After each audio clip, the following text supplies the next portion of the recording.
Hi everybody, I'm Marcie Besecker, an independent demonstrator with Stampin' Up, and we have bingo night again. Sorry, take two. Hopefully everybody's finding me. I do not know why ads are popping up because it says ad automator no, and so let's hope they don't show up again. I am so sorry. We're going to have to figure that out. I'm assuming that as we go, it's going to be the same. If an ad pops up, skip it. So weird. I don't know why it's doing that, but hopefully I fixed it because I said no on it, but it said no. So I don't know what happened, but anyway. All right. Let's keep going. We're only half of what people were here before, so hopefully they're going to find me okay. Let me share my link really quick. Actually, if somebody could share my link, I want to make sure people are finding it okay. I'm just going to have to go over here and post it. I'm sorry. I don't know. That is just really weird. So we're going to post it again. And hope that it gets posted. And I'm closing my other bingo window for sure. Can somebody post in the comments on the other one to switch down below and everything so people can see it? I'm sorry, that is just so bizarre. I don't want to open up another window. So make sure your bingo is on live chat so that you're at the current moment of the chat and the current moment. And let's, fingers crossed. All right, so what were we saying? Flat rate box, $100. If you do that with me, you'll get that. Kit special, clearance, and the join special. Join special is October, even though it says join now. So I'll show all those at the end just in case you missed it.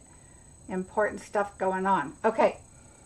For those of you, I will show the other kit in a little while, so let's go over some rules first, and we'll wait for people to get here, and hopefully everybody will be here. Good, I'm seeing a lot of people coming back.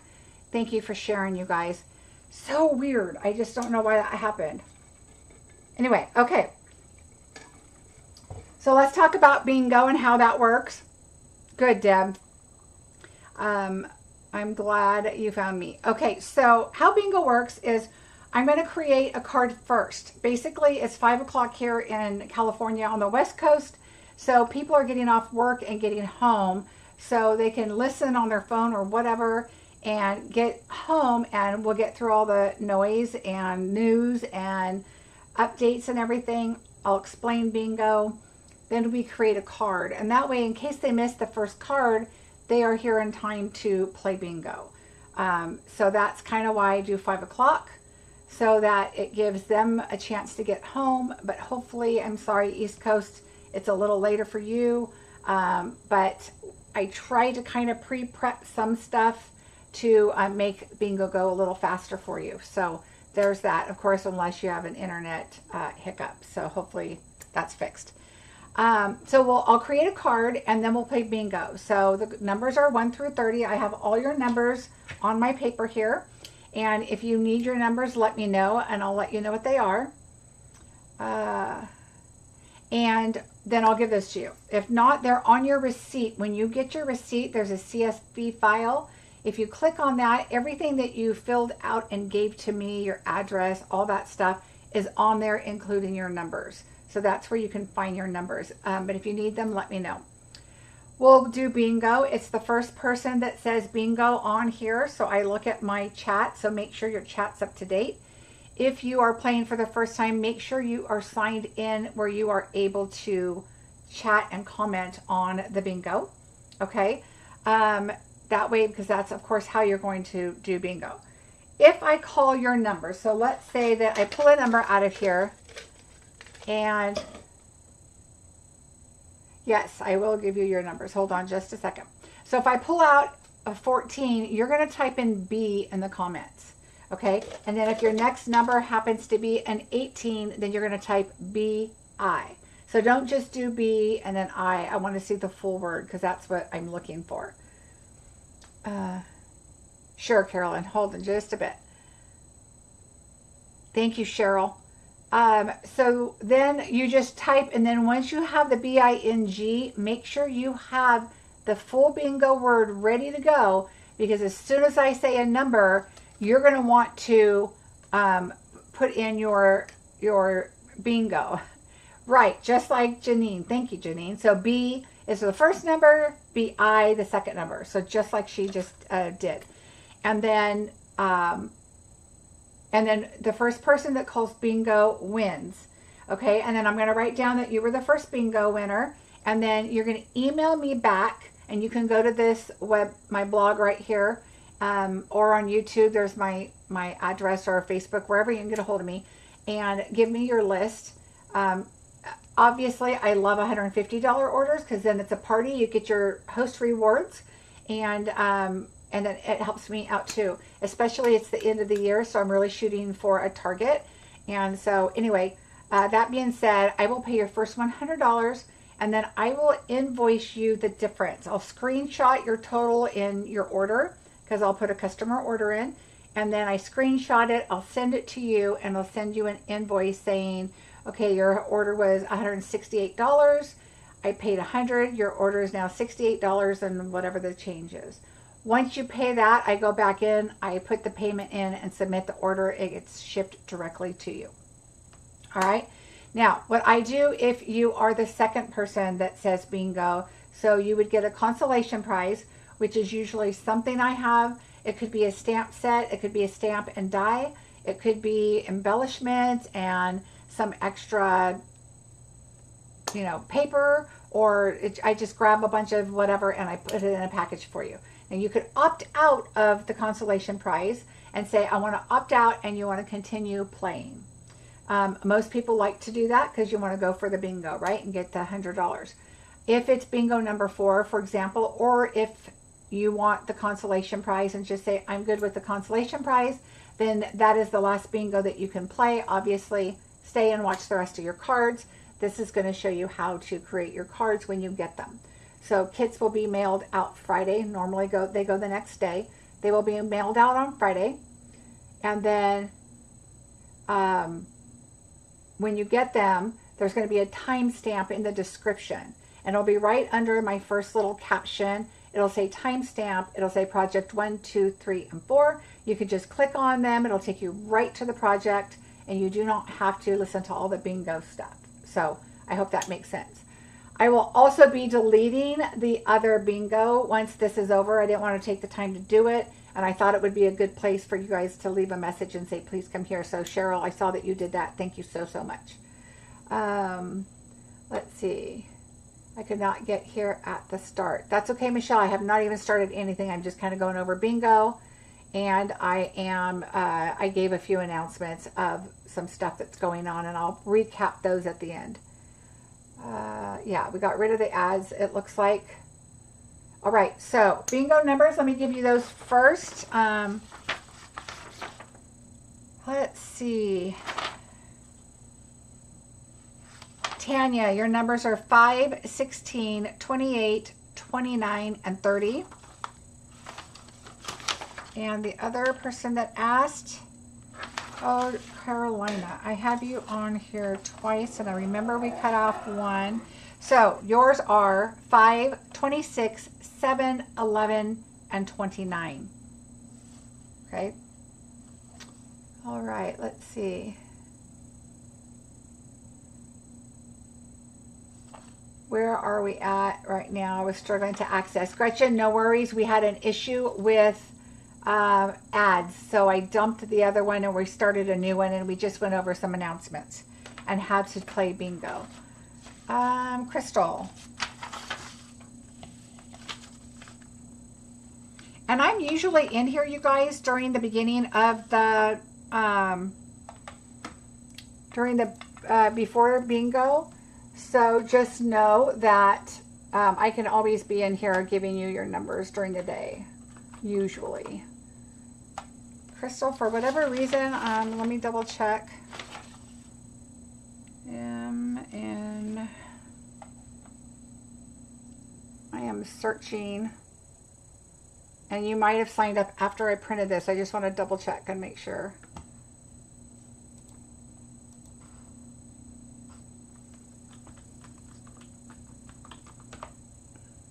And it is not wanting to pop up for me, so hold on.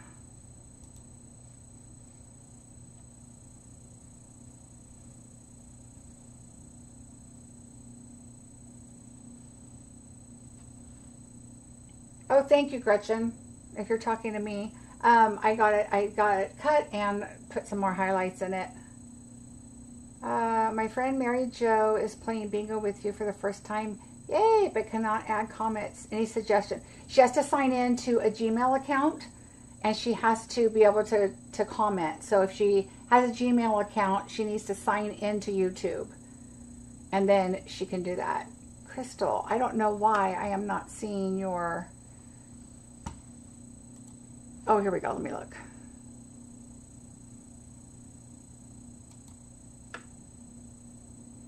Crystal, I don't have you for September. I just have you for August. I don't have, I just searched my whole email, and I do not show you for September. Or, yeah, for September. So if you see something different, let me know, but I just said the last email payment I have is August. All right. All right, so let's get busy. I think I've explained bingo well enough.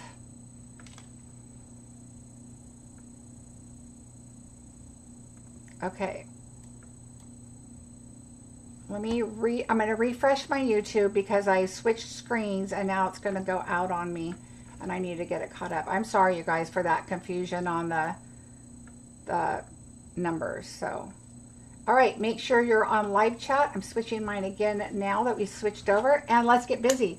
All right, and I'll check for numbers again before we start the bingo, so don't worry about that. Now that we're all here, let me show you that class really quickly. So if you did the Dear Santa class and you don't want to see the cards, then look away because I'm going to show them really quickly. I have the class, so it's to do with this kit, these kits. Remember, I did this one on YouTube, on my video. And so these are the cards that I'm doing for that class. So if you don't want to look away if you don't want to see them. But I have these available, and they are up. There's a link below, and I want to get them mailed out this week before I go on my little vacation. So here is card number 1. So here is card number 1. So cute. Here is card number 2. Here is card number 3. And here is card number 4. So super cute cards, and they are available below the Dear Santa class. So there we go. All right. So yay, we're going to start card number 1. Thanks, you guys, for being so patient. I hope Deb got on okay. Or Deb, I hope your friend got on okay. Mary Jo, we have a little bit of time while I'm starting the card here. Okay, so here we go. So card number 1 is going to be this one here. And so I am using the, look, I didn't even pull everything out because all the dies are here, but the decorative trees. The packages are from,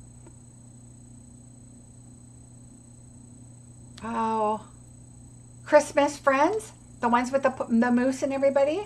And so that's where these packages come from, but there are also packages in, I believe it's the reindeer.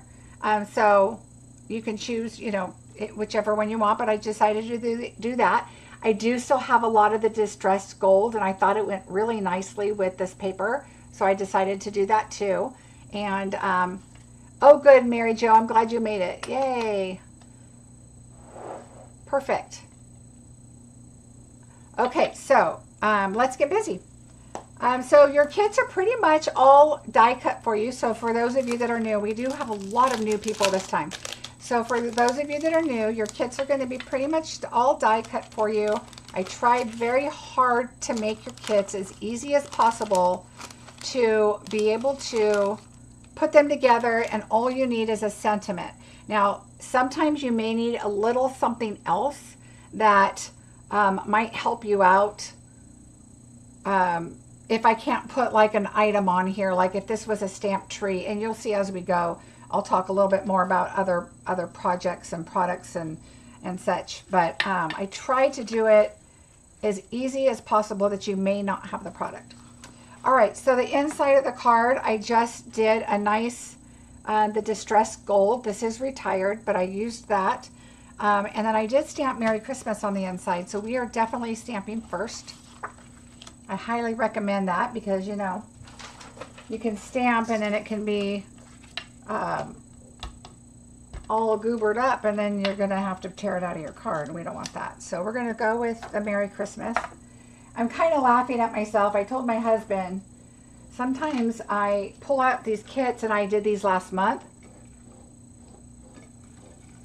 So I try to glance over them and make sure that I remember what I'm doing, because I've done, you know, multiple kits since then.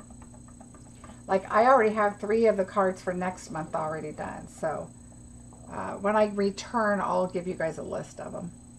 All right, so let's just try to make this as straight as possible. I feel like my S, I can tell I didn't get a lot of ink on it. So I'm gonna kind of move my stamp around a little bit. All right, so we are going to ink that. Yay. All right. Oh, did it say October bingo on my opening? It's definitely, oh my gosh, I can't believe I did that. Okay, another note. Fix October. I'll put a new heading on that. Sorry, you guys. See how crazy it is? I'm already working on October bingo. Thank you for letting me know. All right. This is my very first bingo. I'm just kidding, but it sure feels like it today. At least we don't have ads, right? All right, so we're just going to take this. And a lot of times I do make this a little longer, so don't think, oh no, this is too long. Because sometimes I make it a little longer so you can make sure you have enough to cut off. And we're going to put that right at the bottom. If your piece is a little short, then you can always sliver off a little piece of the white. It's not a huge deal. But I do have a pair of scissors. Oh my goodness. That I use for adhesive and such, but I must have moved them somewhere else. So we're just going to use these. We'll clean these afterwards. All right, but thank you for letting me know that. That's funny. Okay, so my sentiments actually are coming from Reindeer Fun. Here's the Merry Christmas, and I loved May all your days be full of cheer. So it just fit perfectly on this card, so that's what I used. And I really like that Merry Christmas. It just looks fun, but a nice font. And then we're going to put this on Cherry Cobbler. I do not do PDFs for bingo, just so you guys know. You have everything, all the pieces I give to you. You can measure them and put them down if you want to. And then, you know, get your measurements.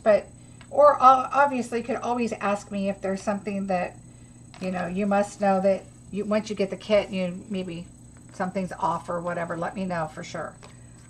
But it should be pretty straightforward on this card. The first layer is 4 1/8 by 5 3/8, and then the white is 4 by 5 1/4. This one usually is about 3/4 to whatever I need here, which this one happens to be 5 1/4. And it just depends. Sometimes this is a little thinner because I like to use my scraps, and if it's going to fit to go across, it's going to go on there if it's less than 1 inch. If it's more, no. Sometimes I'll take a Cherry Cobbler and put a little strip there, but I did not this time. And this one we are going to, I took the circle out. This is a very, very thin paper, and I'm using the thicker base always if I use the white. And so we are going to put this right behind the green. And this is that, oh, what is it called? Season of Elegance, I believe. I don't, it'll be listed. Actually, I listed the main products I use. I didn't list everything. So if you need it, let me know. That's kind of like who just said that? Mary Jo. That's been my day too. So I thought I'm going to put the main stuff so you guys have it at least. And I can go and add the rest. I'm really trying to get everything out of the mail. So we're going to layer this up. Again, this is going to be 4 1/8, 5 3/8, and 4 by 5 1/4. Now sometimes I may do my top layer a little lower, a little smaller, because I want to see more of the edge. And you will see that in some of the other cards that I do. All right, so this is very thin. These are both specialty DSPs, and so they're very thin. Oh, Janine, you know what? They are, and then when they get warm, they're going to be more orange, more rust color, because it's my changing polish. It's got sparkles. All right, we're going to add our ribbon on here, but let's put our other stuff together first, because I want to position it before we add our ribbon. So we're going to go ahead and add these two together, and I'm going to use liquid. I just like to use liquid on here just because I'm going to, I can move it around and get it to kind of make sure it's in the center. But this is going to go flat down. And I just kind of like to make sure it's where I want it. And then I smooth out that liquid glue because I don't want lumpy paper. And that's why I also don't go too close to the edges, because I want to rub it and make sure that it stays within the image. Cynthia, we are just starting card 1. I'm glad you found the correct video. I hope there's nobody else on the other one. If anybody wants to jump over and just double check, that'd be amazing. But hopefully they see the note that says come over here. And if somebody wants to link that for now, that'd be awesome too. All right. It's just a hot mess today, right? Anna, I know you are over there laughing up a storm. I just know you are. All right. May all your days be full of cheer. We're going to put it right here on our white piece of paper. Where do you buy the changing color polish? Stacy, I have a link below. I actually became an affiliate because I've gotten so many messages and emails about it. And so I decided, I messaged them and said, do you guys have an affiliate? And you will save 15%. Use the link below, you guys. It's called Sparkle & Company. All right. So I'm going to put this here. I have to say, this is the first polish, though, is the one I'm using now, that does not change as drastically as the picture shows. But I actually like it even more because it's kind of a rusty, definite fall color. Whereas online, it shows more of a definite pumpkin-y, lighter orange color. And I thought, well, orange isn't really my color, but I love the rust color when it becomes that rusty color. So I'm good with that. All right, so let's go ahead. We are done with this. Let's put this away. Oh, Deborah, I have seen this, and I've been putting it off, and every time I would go try it, it'd be, the white paper would be out. I mean, white ink pads would be out. And finally, I did it, and that was the best decision. And then I was mad I didn't do it a long time ago. So if you guys didn't switch over to use that white ink pad with the black memento ink on it, it's amazing.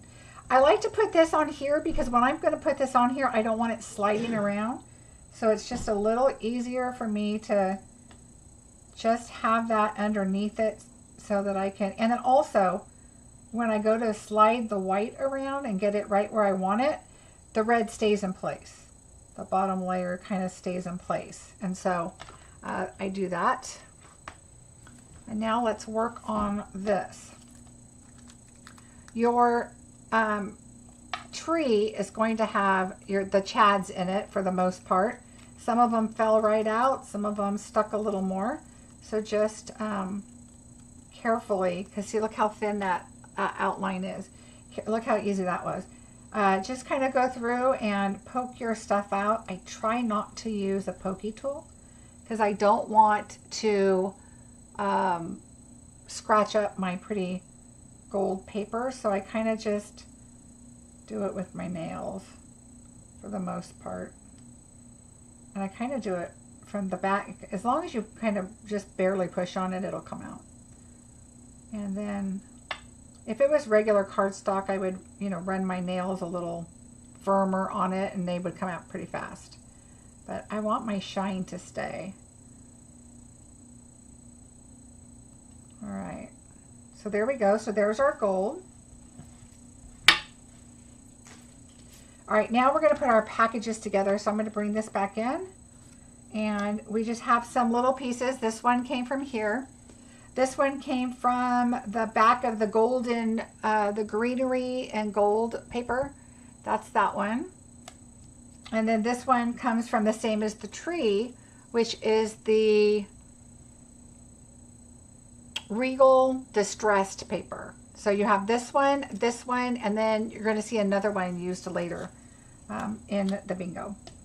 All right, now I did a bunch of them, and you guys know I don't really like to put double-sided adhesive in bingo kits because when you're stuffing those envelopes and you're mailing them, stuff can get kind of moved, and then your stuff starts to stick to other things, and that has happened in the past. So I said no more of that.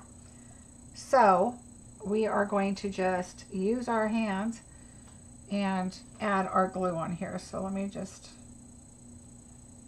there we go. But if you were doing this at home, I would definitely use your double-sided adhesive. All right. These are going to go on the longer packages. And they fit the packages perfectly. So just start it at one end, and as long as you have your top and your bottom there, it'll fit fine. Right.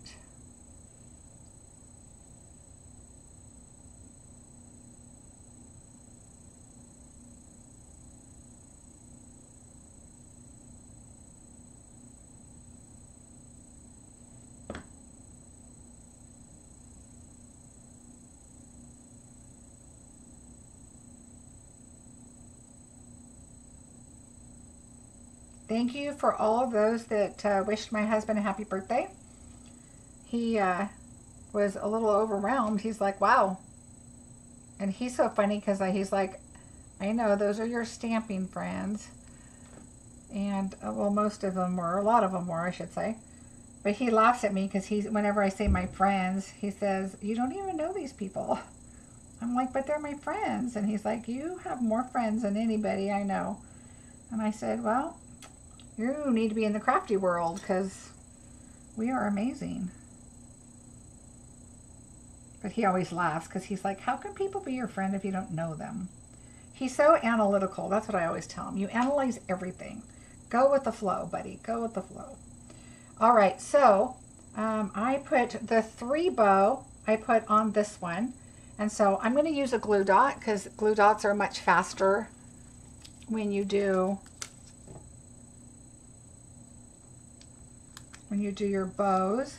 Let's see, I like to do them all instead of the glue. Now I normally would probably just use the glue. This bow's a little smaller, so I'm going to roll my glue dot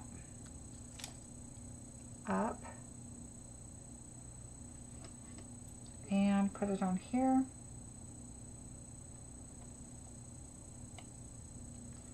And then, even though my finger's on it, I'm going to add just a tad of glue, but the glue dot's going to really hold it for the video. So I can move on with my... Okay, but this one is on here, so that's good. And I'll add a dab of glue right next to it. All right, when this one's going to go on here,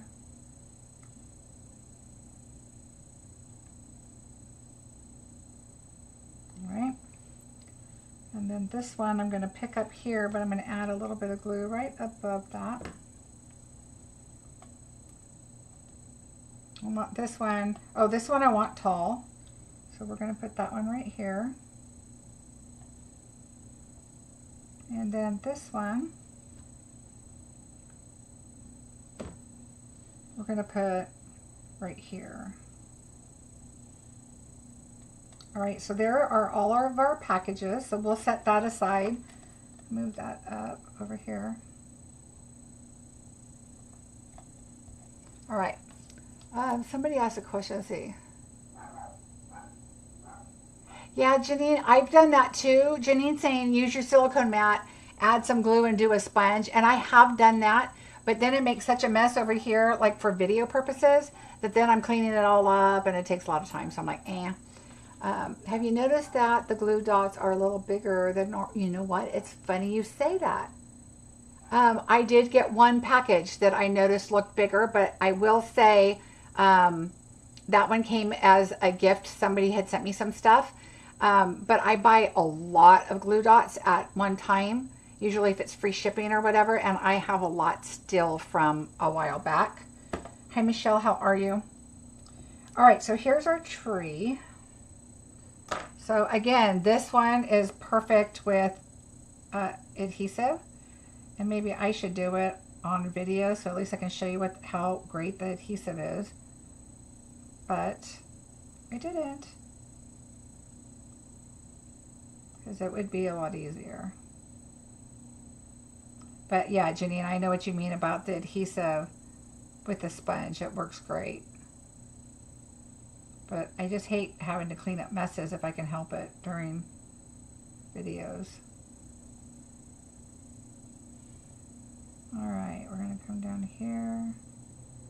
Who's going to win bingo tonight? I'm super excited. There's clearance items. Has everybody gotten their stuff off the clearance item? I went the first day, of course, and got a few things that I needed, like vanilla paper. So I was glad I did that, and some envelopes, because, you know, sometimes you just have to use vanilla. The thick, I like the thick for the card bases. Okay, I think this is pretty good. All right, so what I do is I start at the top. So I'm going to grab right in the middle.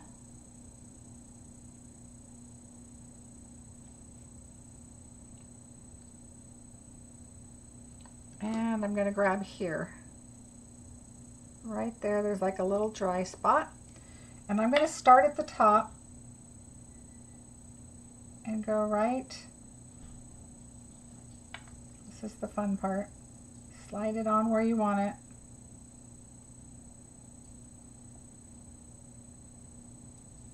Okay, then let it kind of fall. Grab your pokey tool. Make sure your top is where you want it, and then just barely move your pieces as they're laying down. Don't push anything down yet. Get everything to kind of go where it wants to go. Some of these little lines are so thin, you just want to make sure that they are going where they should go.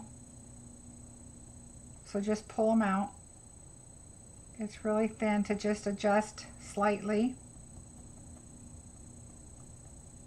Okay, and then a lot of times, if you don't want to touch it and get glue on your hands, what I do is take one of these, like this one right here is empty, and this is that waxy side. I just lay it down and just kind of make sure that it's all pressed on. It's that side that the adhesive sticks to for your dimensional, so it's not really going to stick that great. And there's our tree. Okay, so we have our tree and our presents. We are going to pop this up, but we need to put our ribbon and our bow on first. So I'm going to slide that over. Oh, Michelle, you know what? It wasn't just me. It was Stephanie. Stephanie is my die cut angel. So funny story, poor thing. She's like, should we just cut the paper instead of using the little package die? And I said, no. I like the package dies, and I know you guys know what I'm talking about, is the paper, you know, rounds with the die, and then the gold just is perfect on it. And she, of course, she said, well, that totally makes sense. but it did cross my mind because I thought that would be a smart idea, but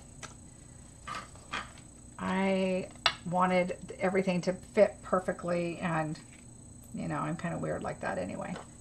Stephanie knows I'm weird. Okay, so we're going to lay our ribbon down, and you kind of want to figure out where you want it. So think about this going on here. Think about your tree and everything. You can lay your sentiment about here, and then I kind of wanted it down here because I wanted the bow over here to the side of the tree, not up here. And so I wanted it to kind of, you know, make the line right here of the focal point. So I'm going to go, and I'm going to put dimensionals on my tree right now so that I can kind of lay it down there and place it, because it's a little sticky from where if it's hanging over anywhere at all. The whole thing is going to pop up. So I'm just going to put the little point here down.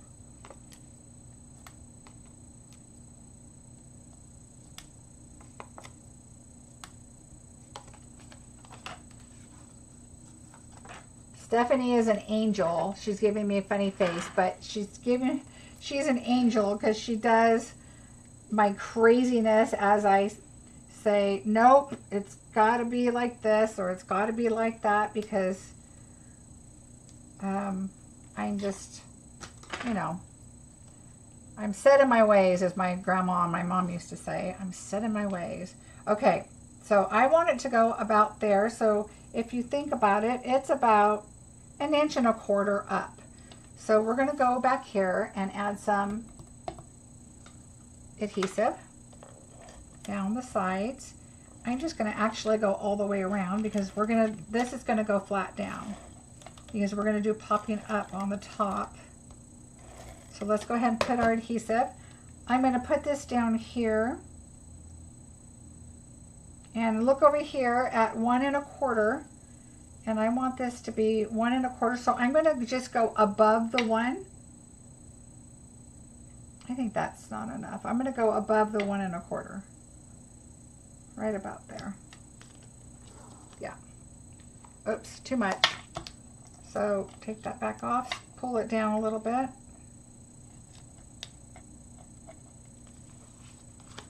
Come across, and then I usually eyeball it right here. You don't really have to, I mean, it's up to you. If you want to lay it down and really make sure it's where it's going to go. And I think that's fine. So I'm going to put this on the card now. My hands are really sticking, but I want to make sure I add more adhesive on top of that ribbon. I don't want it to slide off. Okay, there we go. And I just go right to the bottom. And like I've said many times, as long as the side and the bottom are pretty good, then you're going to be good on the rest of it. I'm going to just lay it there. We are going to pop this up, and we're going to then build up on top of our card.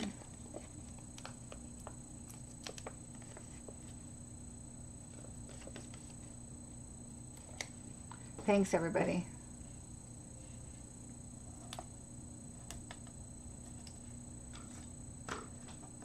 All right.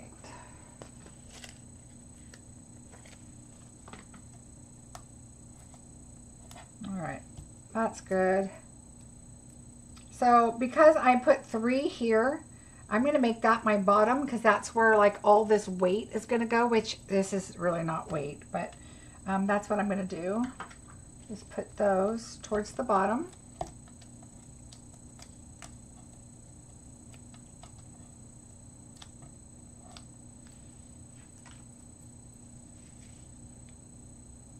And we're just gonna, I want to definitely see the edge. Remember, your bow's going to go right there, so you want to give yourself some space. You have plenty of space to put your sentiment, so just give yourself some room. And your tree's going to kind of hang off there too. And the red circle is pretty much top to bottom on the green. Okay, so there's that. And we are going to just lay our sentiment right here. I like to definitely see the green and gold right there. And I'm probably going to bring it lower. And now let's put dimensionals. We already did that. Let's take that off and put our tree on.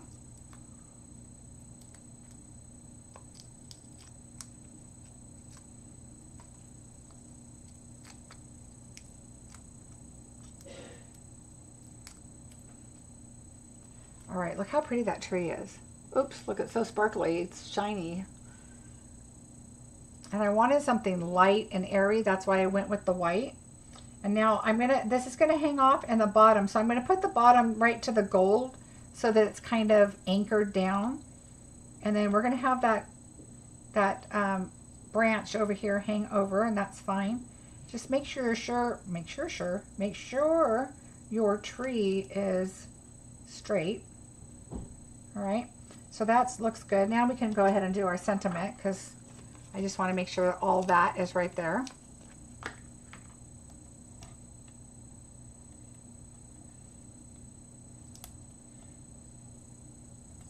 All right, and then I'm going to put 2 in the middle because I don't want it to, oh, no, I'm not. No, I am not.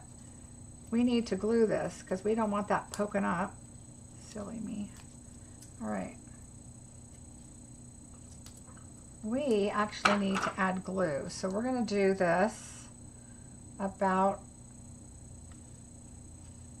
I want it to barely tuck under the tree, just barely, because I want to see the green over here. So from right about here, I'm going to put glue. And you don't need a whole lot, it's definitely going to stick. But now I got to pull it in, make sure it's right underneath that second branch. Make sure my card is straight.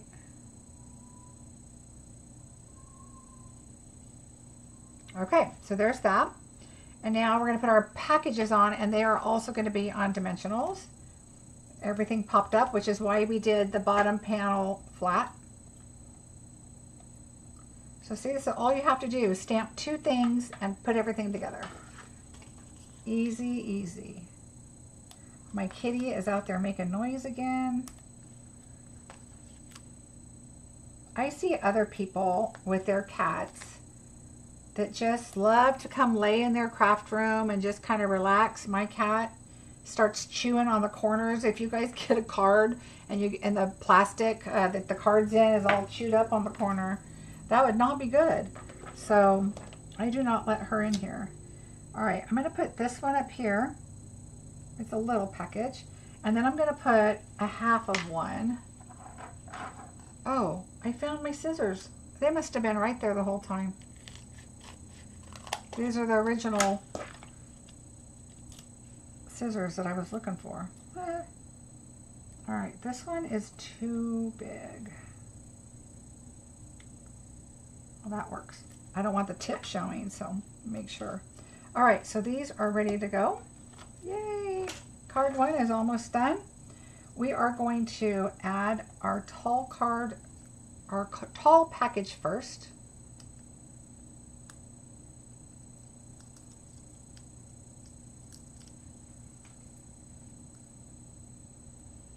And what I did is I did the bottom under and the top just over, kind of like it's nestled up next to the tree. And then I took the longer one that I did longer and flat.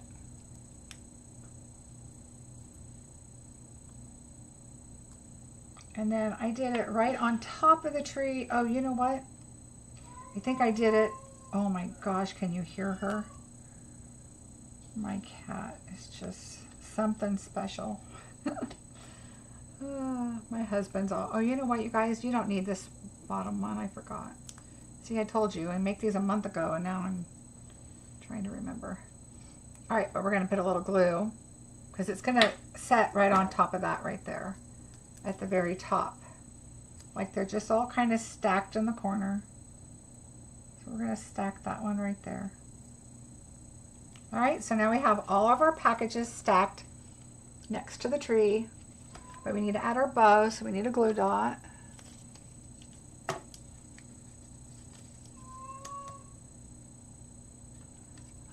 My kitty's kind of lay on my lap when I'm stamping. Oh, I wish she would, but no. She does sound like a crying baby. You know what's weird? Remember when I told you guys that she was sick and she wasn't eating and doctor said, oh, she's perfectly fine. Well, ever since then, she's got this horrible cry. I don't know what her deal is because she's not sick. And she's eating now again and everything, but she's not sick. Okay, so we can add your bow, and then if you want, I'm going to cut this one just a little shorter. I don't really care if it's a little longer than the side of the card, but I just wanted it on the side right there. And so you can turn it sideways, you can turn it inward, you can add it over here if you want, whatever you want to do. So this is card number 1 with all the pretty shiny on it. And you could even add a little package in here if you wanted. But really cute. So, card number 1, everybody. Yay! And I'll show them all again at the end. Kitty wants to come craft with us. Oh, I bet. She'd start chewing on everything. Okay, that is card number 1. Yay! Who is ready to win some bingo? Oh, I'm glad you guys like it. It's really fun because the card is, the paper is very thin and very light, and the packages, just make sure you add enough embellishments behind it to just give it a little support. And the tree, because it's that specialty paper. And this ribbon, I mean, this ribbon is absolutely gorgeous. If you guys don't have that, you must have it in your life. All right. Does everybody have their numbers? Does anybody need your numbers?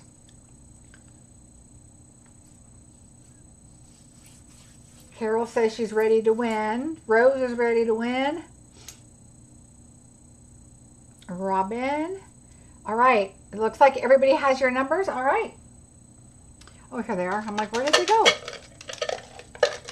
All right. Good luck, everybody. And make sure you have your B typed in, ready to go. And the first number is 25. Oh, yes, Gretchen.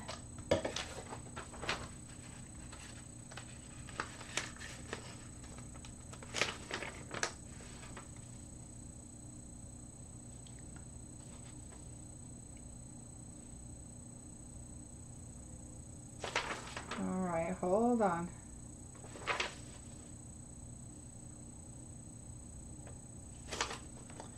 All right, Gretchen, just give me a second. I don't know why.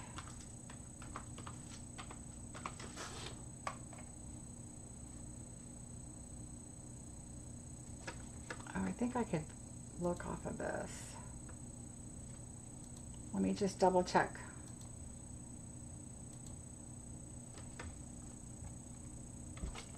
Ouch. Gretchen, I have you for August bingo, but I do not have you for September bingo.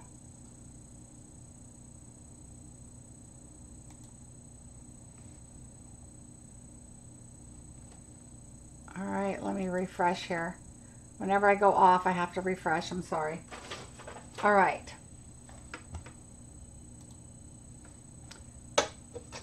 All right, the next number, let me make sure you got that.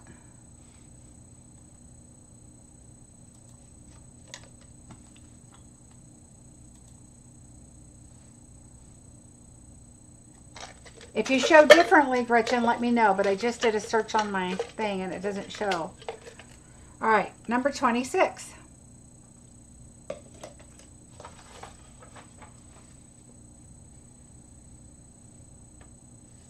I'm double checking because I did put it in alphabetical order, but just in case.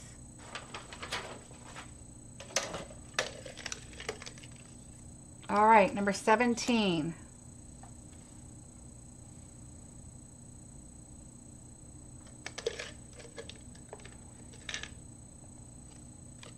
Number 22. I go a little fast at the beginning because obviously nobody's getting bingo right now.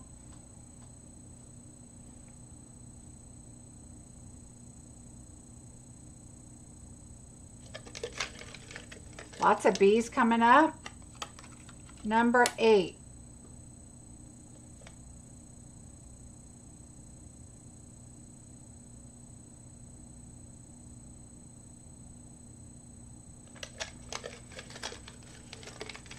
Oh, Michelle has a BI. Number 15. Also, if you're new to watching, you'll notice that there's a little bit of a time lapse because I do closed captions. So my videos, when they record, they do the closed caption. Number 11.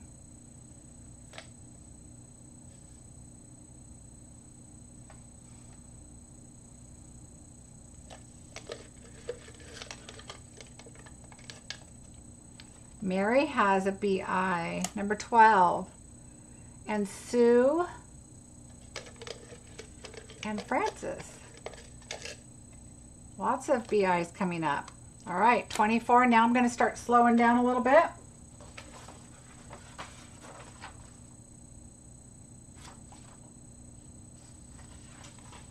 Ooh, Michelle has a BIN. And Mary. And Sue.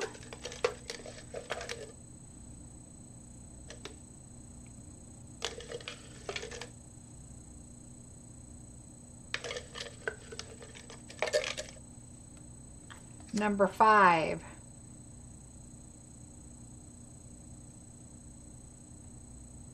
Number 5.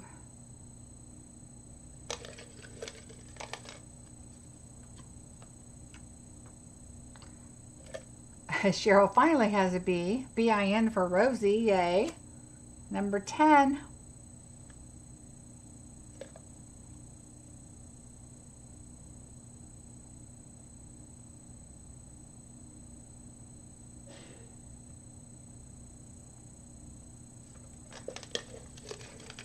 Carolina has a BIN. Paula, Kathy.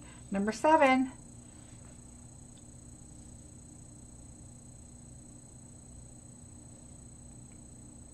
Barbara, welcome. She's on the board with a B. And a BI now, yay. 23.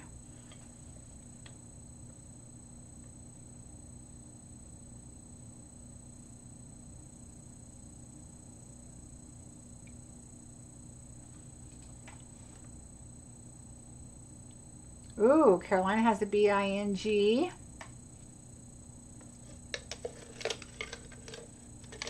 Anna with the BIN. Angela. Oh, lots of BINs now. Number 4.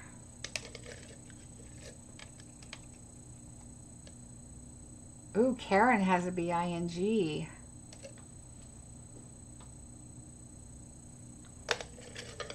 Ooh, Francis does too. All right, next number. Ooh, and Barbara. Number 6. Flowers on the bottom. That is a number 6. I've made that mistake before. All right, let me shake them up so I can get everybody's number. Remember, have that O on there ready to hit send. Number 18. Ooh, lots of BINGs. Now remember, there's only one consolation prize, a second person, so everybody have your word ready to go. All right, I'm going to hold off and go a little slower because there's a lot of people close. Paula has a BING now. Okay, no one has pushed it yet. Number 1. Number 1. Anybody going to win bingo on number 1?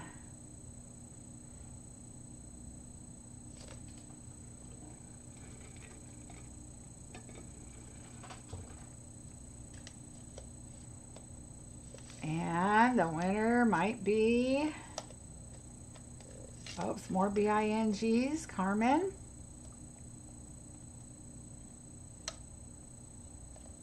No. Okay, well, let's keep going. 13. Lucky number 13.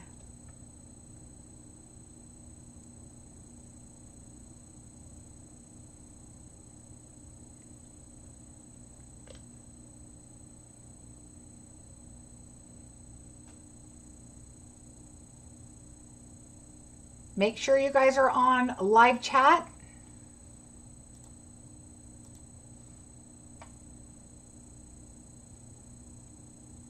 Ooh, Kathy has B-I-N-G. Carol, Margie. Nothing but 13, huh? Okay, let me reach in here. 14. Is there a bingo on 14?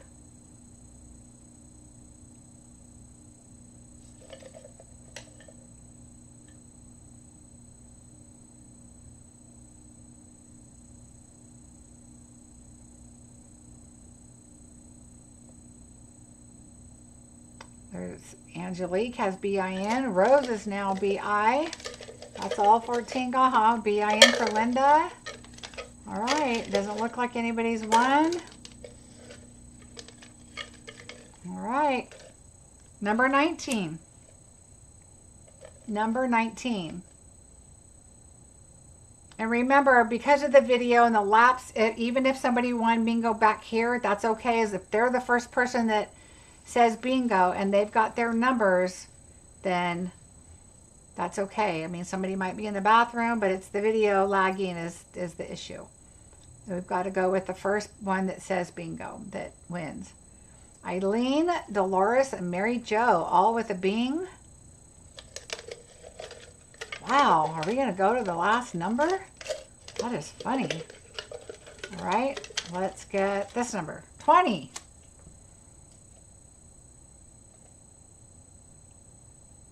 Number 20.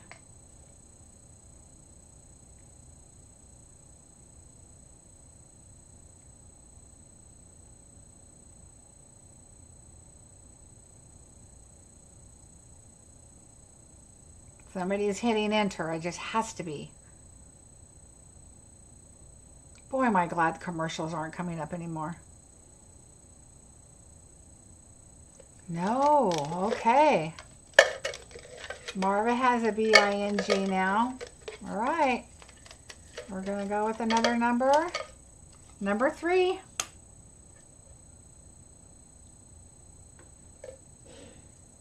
Number 3.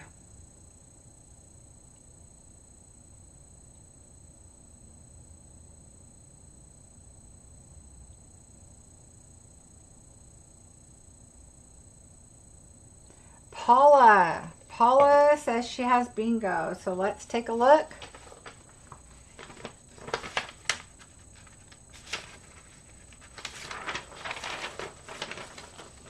All right, Paula.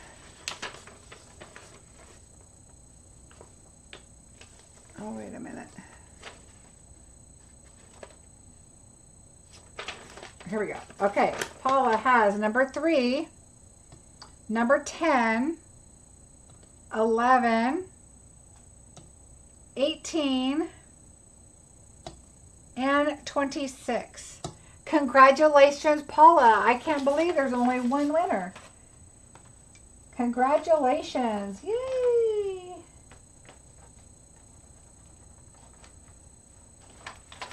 Yay, Paula.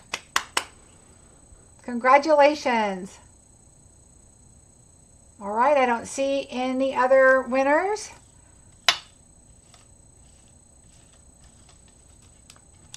Yay. All right, we're going to shake these up, which there's only a few left, and put them all together. Oh, Francis. Did Francis win? Let me go back up. Oh, Francis. Oh, Francis. Oh, I'm going to have to look at my screen, Francis, after the video.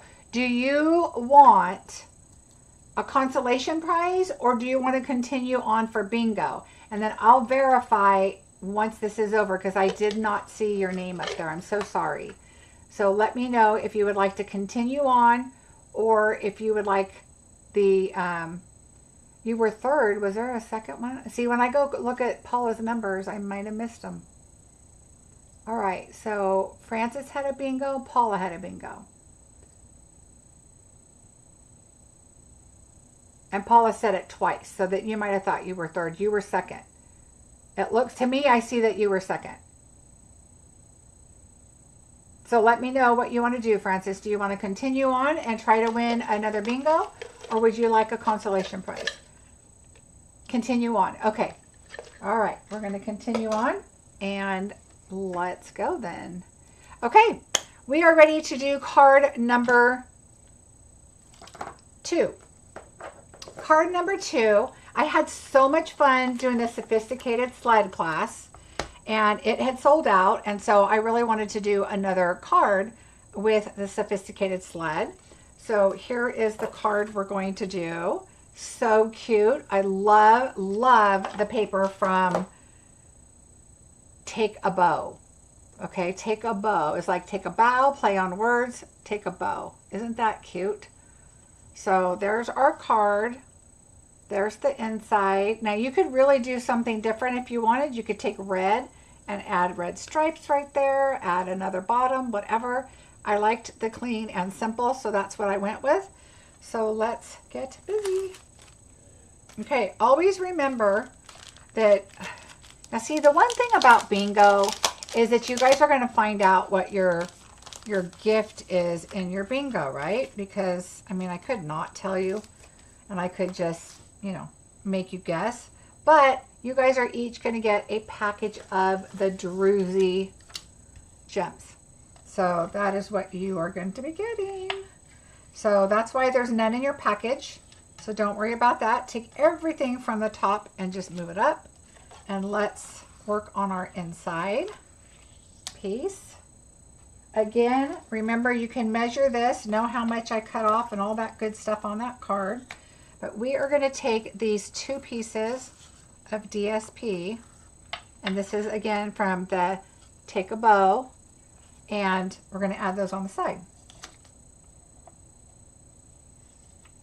This is such a fun bundle. I had so much fun doing that class, and I was like, oh man, I haven't done a card yet with it, like on a bingo, or oh, I gotta put my glasses back on. I don't need them for bingo, but you know, I want this to be straight. All right, so we're going to add that on there. Go right down the side. Okay, I'm going to need to cut a sliver there. And then let's do this side.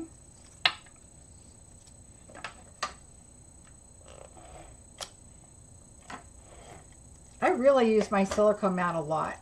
I have like 3 of them over here. But I like them because, okay, first of all, do you guys notice that I go from left to right? And then over here, I do left to right. And I think it's because, I'll show you right now. I'm going to put this on. And if I go over, which this one did not, but if I did, I can flip it and then grab my scissors and cut. So when I did this one, I put it on, I'm going to flip it over, and I'm just going to cut that little piece right there. So I always tend to put it on left to right. All right, so there's that. Let's go ahead and add that to our real red card base.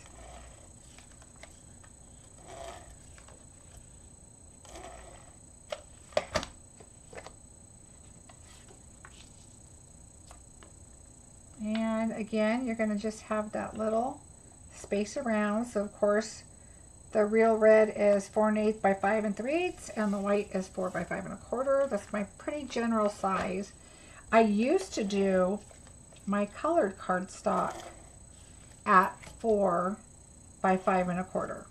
And I always left a little extra room around the outside. And then I was like, but it's usually white. So why would I want to do that? So then I decided, you know what? And I always have these cut 4 by 5 1/4. And then I was always having to cut these down. So then we decided, you know what? We're going to do these at 4 by 5 1/4, and my colored cardstock is going to be a little bigger because I don't need to see a lot of white. Now sometimes you'll see me do a colored cardstock where I will do, make it a little bit smaller, this piece. But all right, so there's that. The next thing we're going to do is let's go ahead and take our white. Look at it, it's got snowflakes on it. And our red, and we're going to layer those up. Now notice, if you do it this way, it's not going to work. Okay, so don't start sticking it down unless you notice, because this is going to be a longer way this way.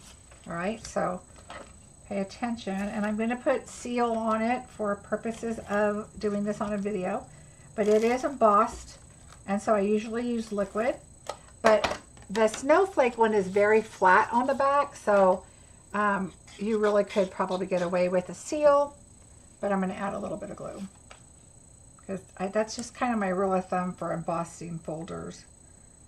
It just gives me a little more knowing that that's going to stick down, right? So, and then I'm just going to flatten out that glue a little bit, but not too much. You don't want to push down your pretty snowflakes. All right, so we can go ahead and add this down because we're not tying ribbons around it or anything like that. I don't like to, and sometimes I do because I forget, but I don't like to do all my project up on top of this and then have to turn it over and smush it to put the adhesive on to glue it down. So we're just going to line this up, and I want to align the red up pretty close to where the other one is. All right, so right about there. That's good. And now we'll set this aside because we need to do a little bit of work here. So a lot like my class, we're going to put our sled together. And what I like to do is I like to do the sled on here first. And again, I'm going to use my glue dots because I want it to stay for the video, and then I'll add a little bit of glue. So this is going to go right here across there. So what I'm going to do is add a little bit of glue because this piece goes straight across. Okay, and so we're just going to go straight across and then add our piece right here. And the thing I remember is you always want to make sure in the little holes right here that you see, let me see if I come in a little bit, that you see those, the railing go right there. Okay, so that way you know that this is nice and straight, and that's good. All right, same with this one. This one, what I do is I make sure right here, that is where that little hole's at. So I go straight across there. Okay, so let's put that there.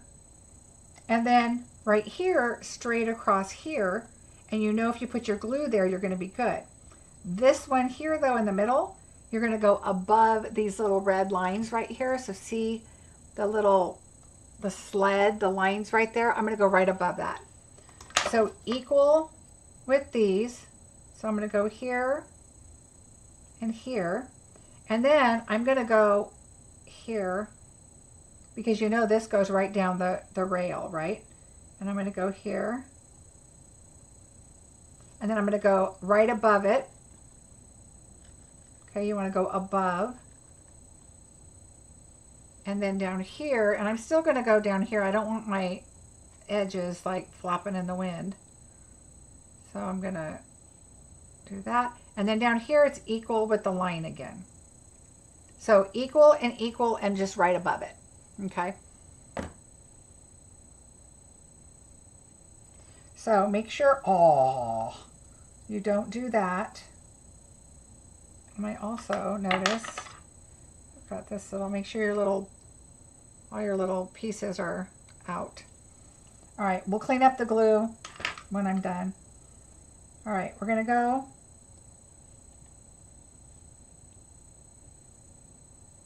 right there and there. Okay, so I'm looking at the hole and the frame.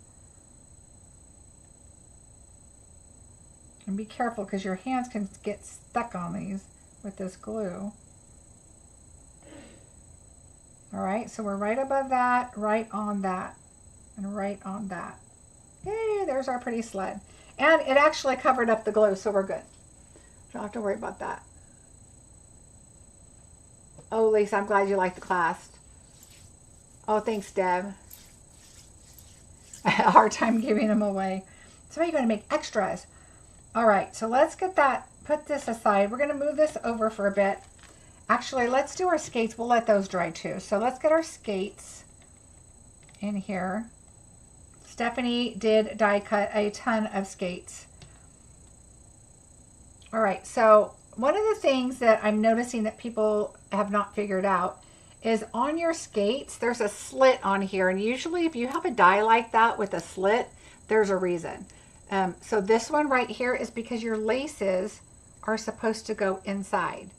Okay, so you want your laces to go inside. You don't want your laces sitting up on top with that extra leathery piece.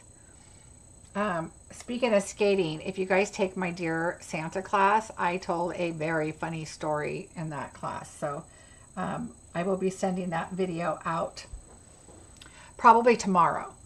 Tomorrow or Friday. If you purchase it today, the class, it actually, you have the video and the PDF already in your purchase, because once I finish them, I add them to my purchase, so you get in with your receipt.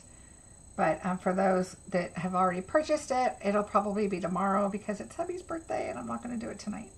All right, I took a little glue off because it's pretty wet. So when you go to do this, I like to put my nail right here, and then I lay it here, and then I push it down. That way you can just slide it in and not worry about your glue all over. But then I pull it down to where this tip right here is kind of pushed into that front edge. Okay, so there we go. We're gonna let that dry, and then we'll do it again here. Did you guys know that's how the laces went? I like to open it up first too, just so you are, you know, kind of know that it's a little easier to slide them in if it's a little bit open. All right, come here, laces.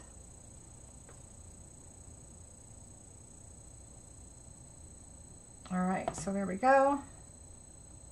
Grab them in the middle. Push it down and slide it in and forward. There we go. All right, so that one can sit there and dry. See, Leslie, you learn something new every day. All right, so now the blades.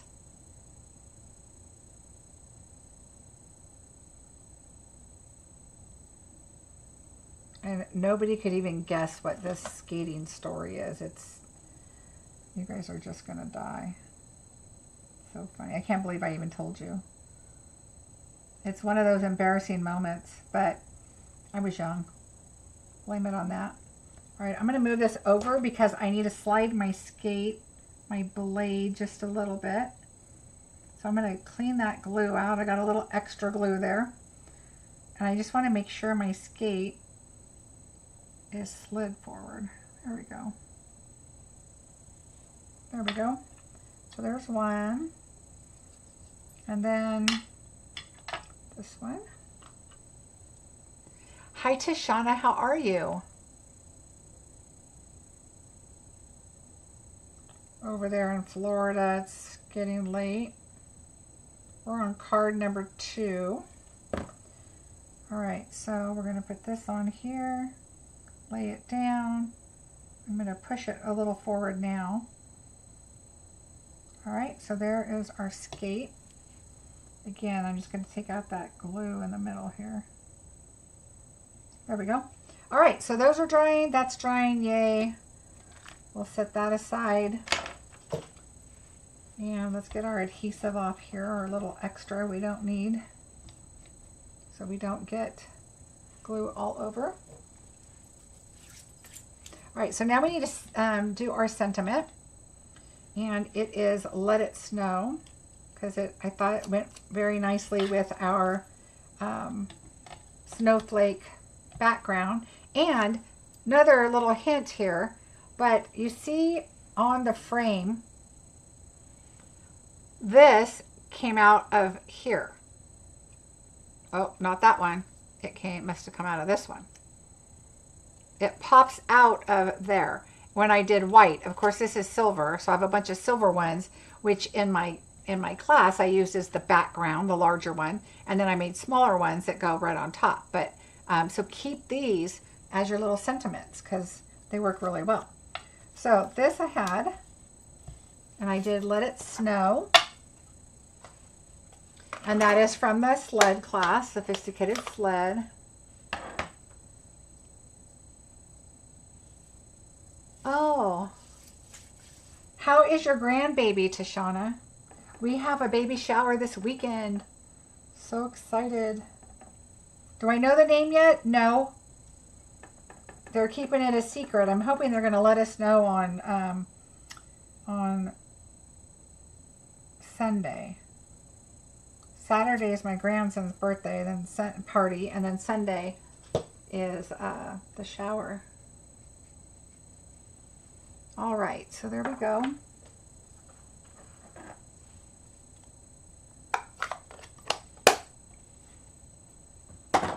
All right, so now we're going to layer those up, and I brought in a little bit of the DSP on top of some red. So let's do that. But when I do this layering, I like to start here, and I like to layer that up here first, and then I don't know why, it doesn't make a difference, but that's what I do. I'm just going to use liquid. But I thought that was really pretty because it's on the side, and I wanted to kind of tie in this really pretty paper. I just used this for something else. Oh, this paper is going to be in October's bingo. This paper. All right, so let's put this here. She's 1 month tomorrow already. Wow. Time sure goes by fast. All right, so there we go. There's our sentiment. All right, so we can take all of this off. We're going to keep our sled because we need to add our greenery. So I did 2 of the branches. So if you did my class, you know I like to just offset them a tiny bit, but I'm going to use a glue dot. And I just put it kind of in the thick in the middle. Don't try and pull it off like this because you'll break it. Get your pokey tool or something and grab it. Thank you to everyone that's already joining up for my bingo. I appreciate that. All right, so on this one, I did it at the top. A lot of times I do it here because I like to see the rail. And so I'm going to lay it here just to kind of give it a look and see what I'd rather do. Because I don't know why I did it at the top here. But I usually, I think, do it in the center. And I'm going to do it like that. So we're going to lay that here. And then I'm going to do another glue dot. Oh, those are the wrong. I'm trying to use these up first.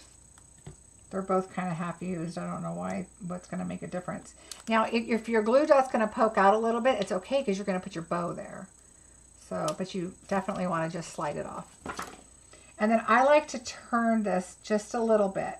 So see how it makes it fuller here and fuller over there? You're going to put a bow on there anyway, so it doesn't really matter. If you wanted to, you could add some glue in the back, but the glue dots are going to hold it just fine because you're going to glue your bow on there too. So let's take our bow and put it on there. I like to do the top part so then I can position the skates where I want them. All right, so let's get our bow.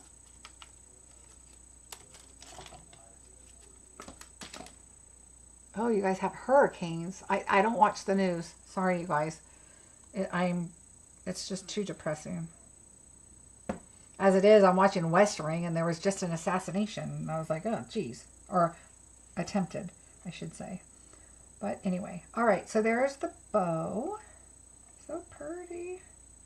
I know. West Wing's my real TV right now. I want happy news. I'd rather watch Netflix, find something good to watch, and craft. All right, we're going to put that right like that. We're going to put dimensionals on both of our skates. Oops, this one's going to go this way. And then I have half ones that I'm going to put right here. So these also help the laces stay in if you're feeling like you need a little extra. I love cutting dimensionals in half so that I know I'm still using the product that I want to use, and they're not going to go anywhere. They're going to hold. All right, so I'm going to put that right there. All right, so then I don't even put a string on my sled. So in the, like you have these right here that are stamped that has the string. You could add a little string on there, but you don't have to. If you're doing this little sled and you're laying it down and you're taking your skates off, I mean, chances are your sled's not hanging on the wall, right? It's laying down, ready for you to go again. It's lunchtime. Lay your skates down. So we're going to lay our skates, but this one, let me turn this a little bit. I'm going to put this up here like this.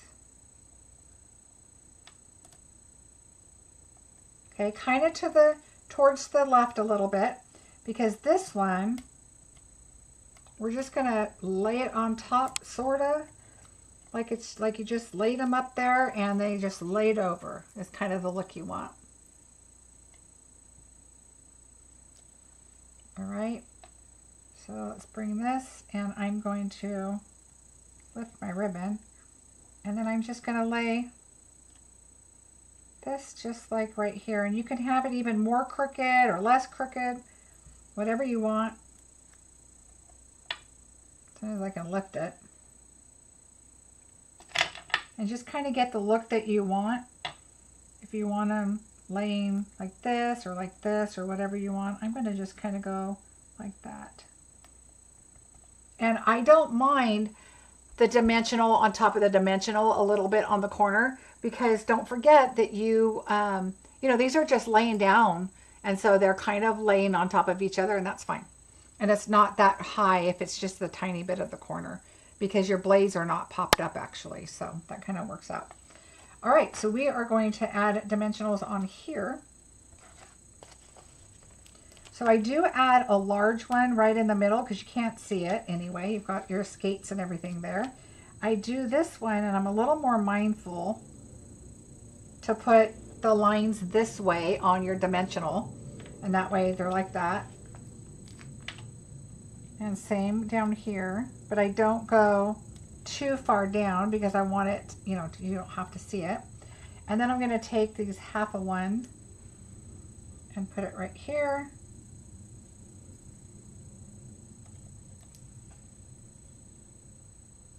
And you can go out to the sides a little bit more because you've got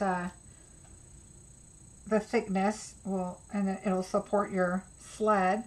And if you wanted to, which I usually do, is I'm going to put some down the sides a little. And you can go as far out as this side or just down these sides, whatever works for you, but I tend to use my smaller ones. I'm definitely going to put a half of one up here. I'm going to actually turn it because that one's a little thick, so I'm just going to go this way. So you guys will notice, for you that are new, that my cards are not super simple. I don't do super simple. You want the flat side to go outward and then the point to go in, because obviously there's more support, I guess, going on the inside. You don't want the points to be showing, so I'm just going to add these. I want my sled to be nice and supported. Oops, did you see I just did that wrong? This one goes right here.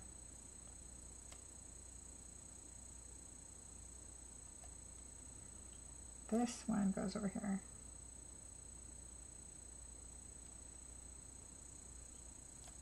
And one more. Yay, so now I feel like that's got lots of support.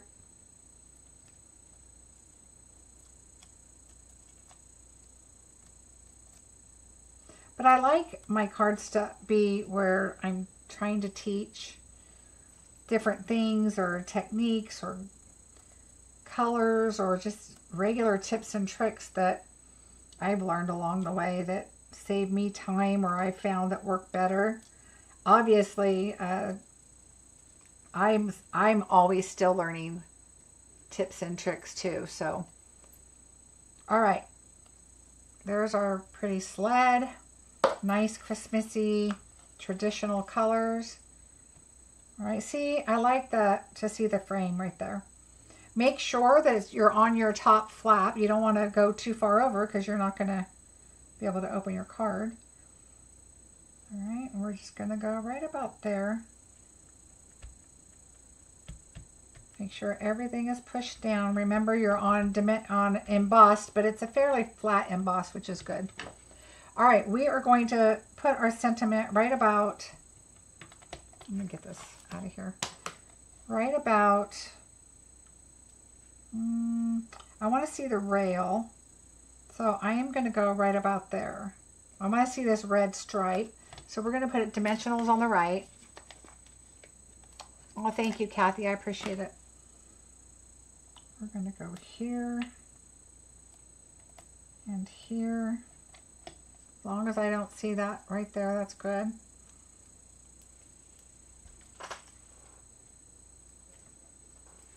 And then we're going to glue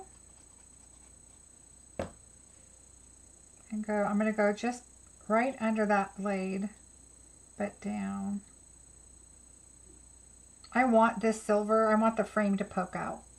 We know what the wood looks like. So I like to have that detail.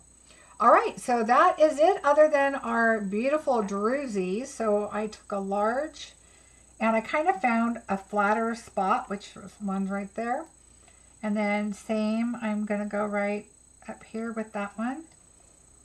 And then I'm just going to go over here and there's definitely a flat spot right there. But you guys have a package of these so you can do whatever you want. So look how cute, not too difficult. You're going to have the measurements of this when you get it. Make sure you write down your measurements on any of the cards if you're interested in recreating the cards. But if you do have a question, don't hesitate to ask me. All right, so there we go. So there's the card. So I like this one. I don't know what I was thinking over here. I was probably trying to get them done. But I like the look of the frame at the top. So I usually put it across this wooden piece right here.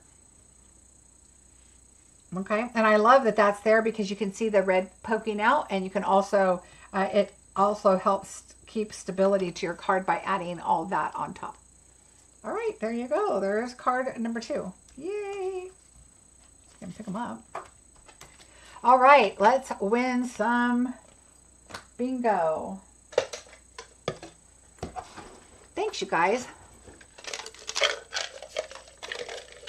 Oh yeah, in person, they're always better. I know, Gretchen, there are a lot of things that are out of stock, but they're coming back. If you guys ever need to know when something's coming back, just let me know and I'll let you know. All right, here we go. Good luck. Number 2. Number 2. Oh yeah, they're going burgundy again. They were kind of turning a little more rust color, but it depends on if I'm hot or cold. And I'm cold a lot, so it's usually the darker color. All right, Carol has a B. Connie, Mary, thanks, Stacy. Number 28, make sure that your red line across the bottom of the video is all the way to the right, just in case you're a little behind. If you clicked off for some reason, it kind of does that. So just make sure you do that so that you're caught up.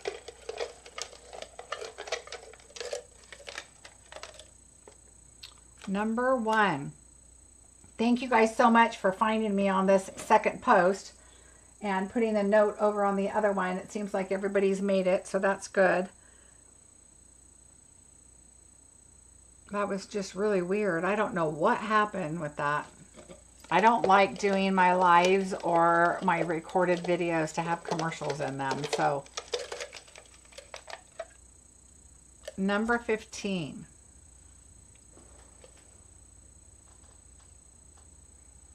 Obviously, you guys know, or most of you know, that commercials help pay. We get paid a little bit of money to let them run commercials during our videos. And we probably get paid more to have it happen during a live, but I'm just not going to do that. But I do appreciate you. I have several of you, number 5, have told me that you let the commercials run when you're watching, and I appreciate that. I do that for other people too. I'll get up and, you know, get a drink or go to the bathroom or whatever and come back because that helps them. Number 13. I do really appreciate everybody giving me a thumbs up. That also helps my channel a lot. And so I do appreciate that. Thank you very, very much. All right, lots of BIs. Barbara, Virginia, Tanya, Leslie. Ooh, Mary has a BIN. BI for Carol. Number 26.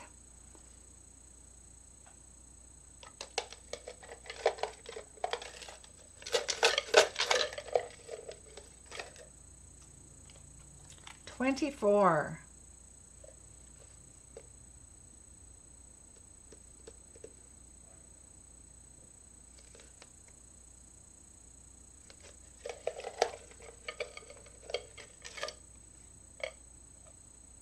Number 7. Lots of B's, BI's coming up.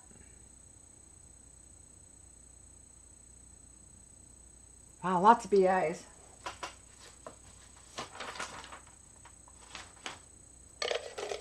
Welcome to all the new players. I really appreciate you playing. Number 30.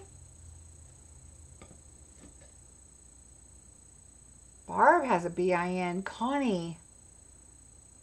Sherry. Carmen. All right, number 18. Anna with a BI.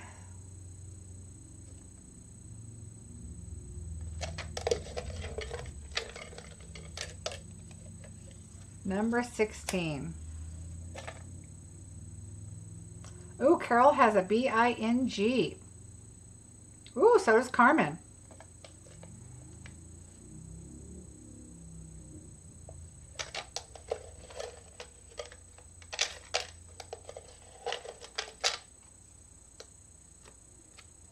And Connie. Number 6.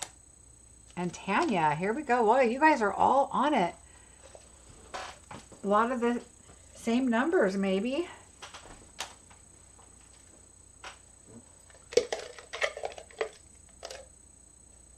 And Virginia. Number 21.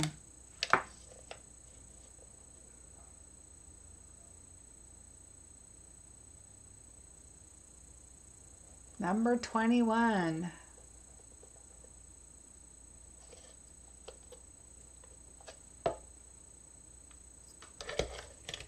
Oh, Marilyn, you never know. I have been to bingo halls where I've been on for a long time and then somebody wins it. At the very end, I've been sitting there waiting for my one number. Number 3. Stephanie has BING.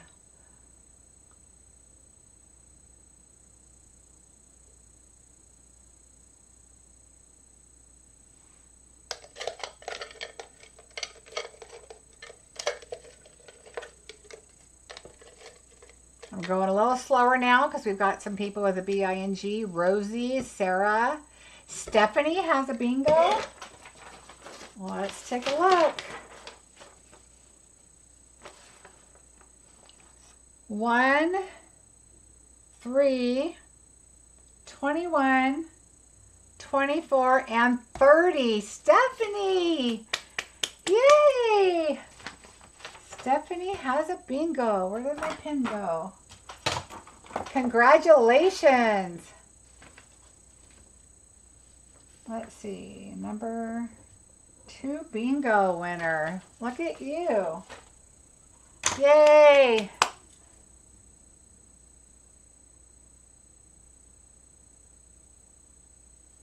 Congratulations. I don't see any more. Just double checking.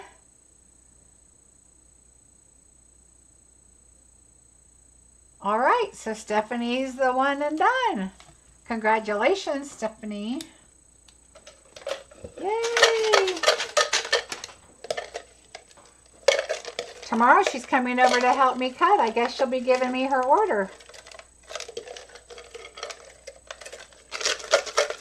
Yay! All right, let's move on to card number 3.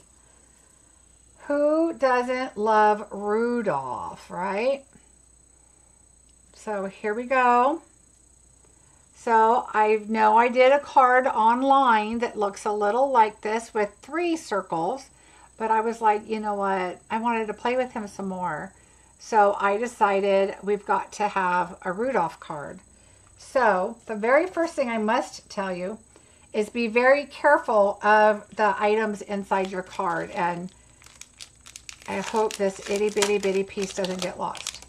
So pull out your card and be very careful of all your little pieces, because you're going to have a Rudolph nose right there. So put your Rudolph nose to the side so you don't lose it. Here's your circle. Okay, I'm making sure I got everything. All right, so just slide everything to the side. All right, leave your Rudolph nose so you can see it. And then let's start with the inside. So we're going to move those over, oops, and our red one, and start with the inside. So the inside is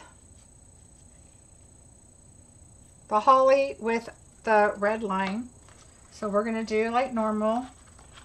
Take our white with our holly, and the holly came from the reindeer paper. There's several different hollies. There's a holly, I don't know, yeah, don't sneeze. Oh, that would be something.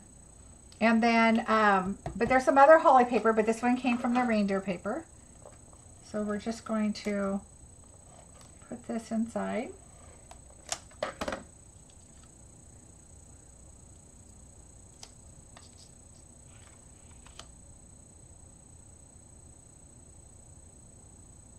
And put it right on the very bottom. All right, and then your real red is just going to go right on top of that.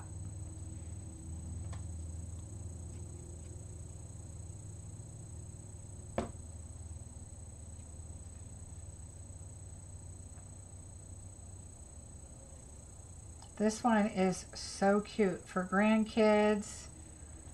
I mean, for anybody, it's adorable. All right, so there's that.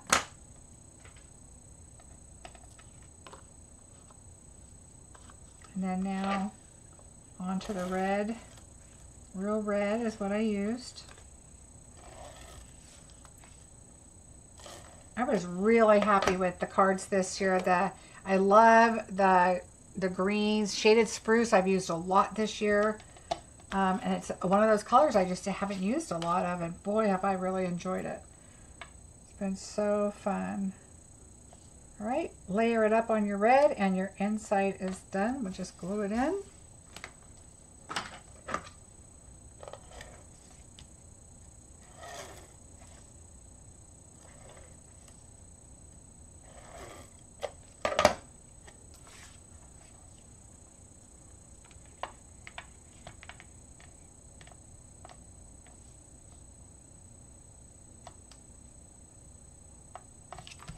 All right, so there's your inside. Hi, Marcie. I love watching your videos. You're awesome demonstrator too. I want instructions. I hope to be able to join. Oh, thank you, Linda. That would be great. I'd love to have you. All right. Oh, look at you guys. Don't lose your embellishment. So there's different colors of these, and these are those iridescent adhesive back discs, which I love these. And so you can notice my red and my green ones are gone, except I have one more little strip of red. But whatever color I gave you, they're going to go with your cards. So put your gems aside. Don't lose those. All right. The first thing we're going to do is we are going to add our red and our holly paper, again, it's this little guy, onto our red piece, and we're going to put that on top of our card.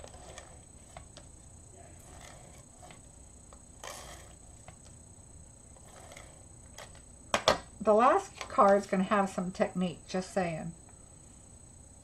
A little bit of a fun card. All right, so we're going to do that, and let's go ahead and add this to our card base. So we will not be popping this one up.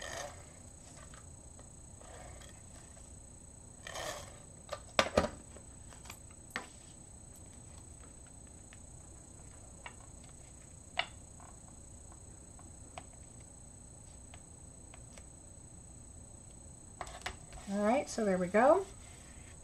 Now what we're going to do is we're going to bring in our silicone mat, put down our white plaid. I love the plaid embossing folder. If you guys don't have the plaid embossing folder, it's a must. I know it's probably out of stock right now, but be watching for it. It is, I love it, especially with Christmas. Okay, we're going to take this circle and add it around here. So I do it with liquid, so you can move it around and get it where you want it. Is this? Yes, it is real red. Yes. Hold on. Yeah, it is. Cherry cobbler is much darker. Thought I might have. Oh yeah, here's cherry cobbler. So cherry cobbler is very dark. So there's the difference. All right. So we're going to lay that right on here. And it's almost an exact fit. So just kind of hold this on there when you don't see white, and then just slide this up and kind of hold it to where you don't see the white, and it will stick where you want it because it's like right the same size. So just make sure you get it right on there. Okay. Now, what we're going to do is we are going to pop this up. So we're going to add our dimensionals.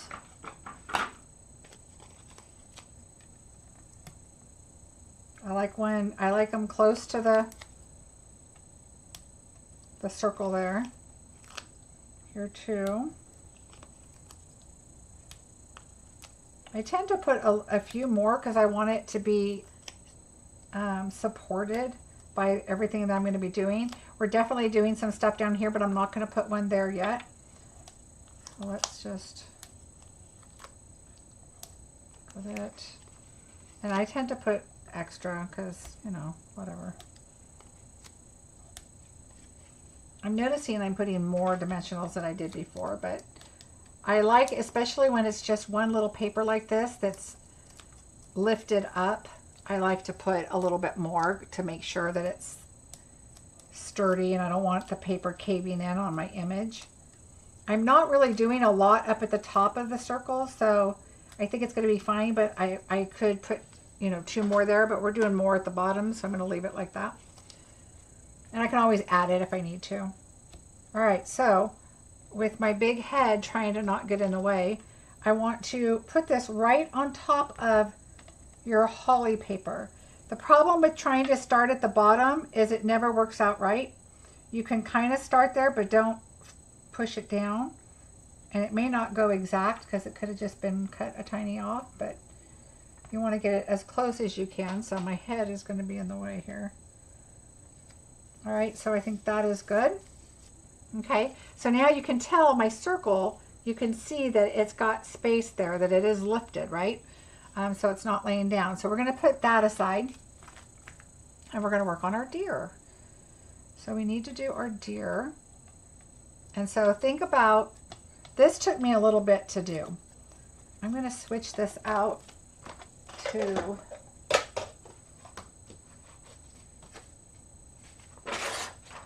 this. Because it's a little lighter and it's going to be a little easier to see. Okay, so at first I was like, well, how does this work? How does the deer work? What? So I did this, and then I'm like, well, that isn't, is that right? And then I went back and I did it the other way. And then I was like, well, then you don't see the brown at all. So that's not right. So the little nose goes here, and the bigger nose goes on top. Okay, so let's first put these together. All right, so as long as you have your fingers here and here, and they're going to line up great. So don't put your glue here. You're going to put it on this one. This is your top. Let me clean this off. That is just going to leave a lump on my image.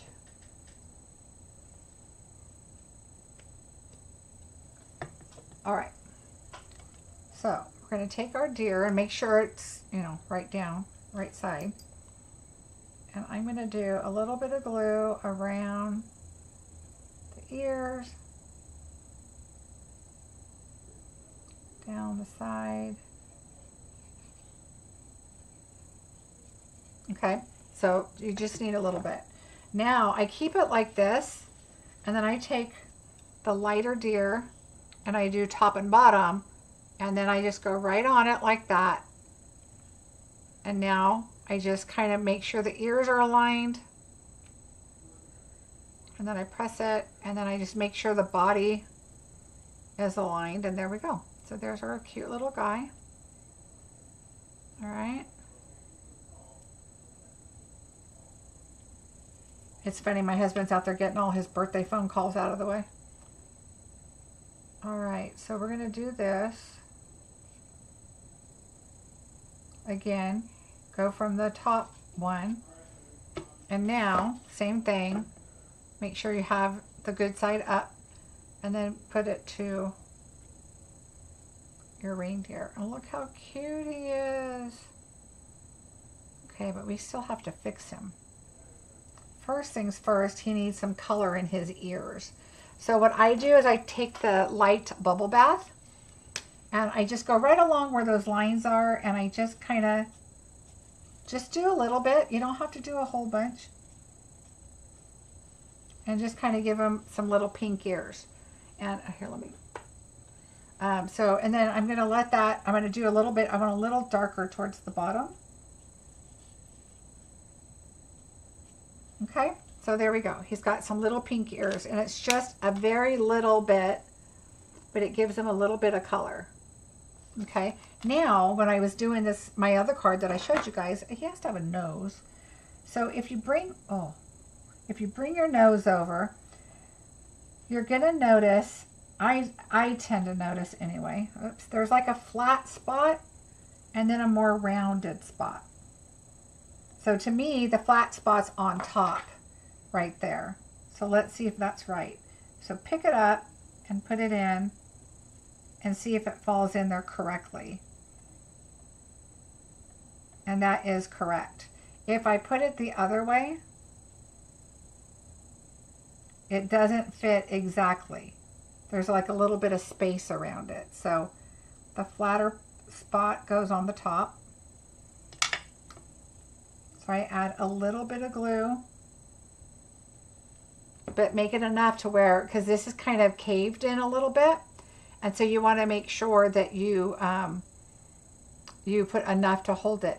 That is pecan pie, beige, and early espresso. All right, so now here I am back with my nose. I'm gonna lay it right there, and then slide it in. And then just kind of push it to make sure it gets that.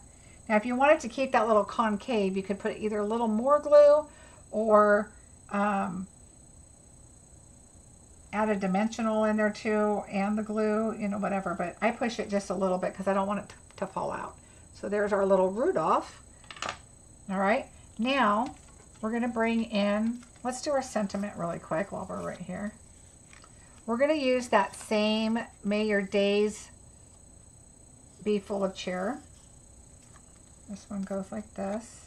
Sometimes my edges, you know, if your edges from your trimmer are weird, just kind of go over them and flatten them, and they'll be fine. All right, may your day be full of cheer.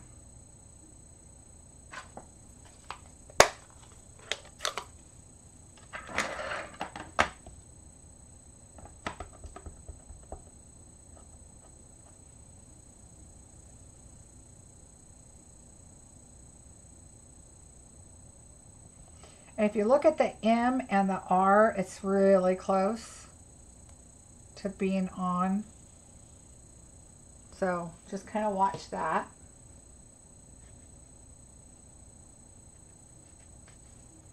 I didn't close my window right here on my side. And my neighbor, if he's out there putting his trash on his side yard, he's probably looking like, who is she talking to? She's just talking away over there. But I don't think he can see me. But I usually close my windows once it gets dark. But my side window's in my backyard, so it's not like I'm going to have some weird people walking by. All right. And then we're just going to glue this.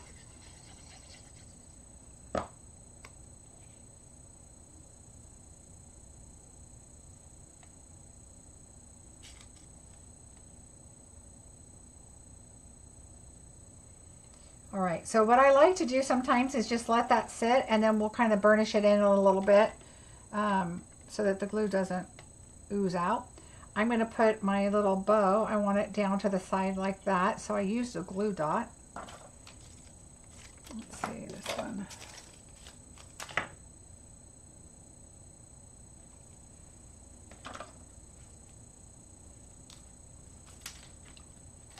All right, but I'm going to put glue just to the side a little bit. And we're going to put it right there because I want it on the right side towards the bottom. I'll push my glue dot in. All right, Marva, you have a good evening. All right, so there's that. Now, what you want to do is, oh, you know what? Let's do our lights first. So here's our lights. And so use whatever you have. I'm going to use, actually, I think I used dark daffodil. Let me see. I believe that's dark. So dark daffodil. I leave the string white. And I did the dark daffodil. And then green, red, blue, yellow. Green, red, blue, yellow. Now I made it yellow to be the 3 because it's the lightest, brightest color. And so I wanted to do 3 of those. And then green, I used the light shaded spruce because I think this is as close as we're going to get to garden green look of the Christmassy green is the light shaded spruce. Oops, wait a minute. Yellow, green.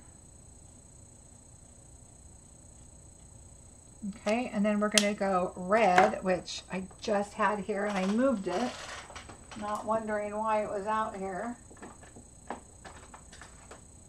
So here's our real red.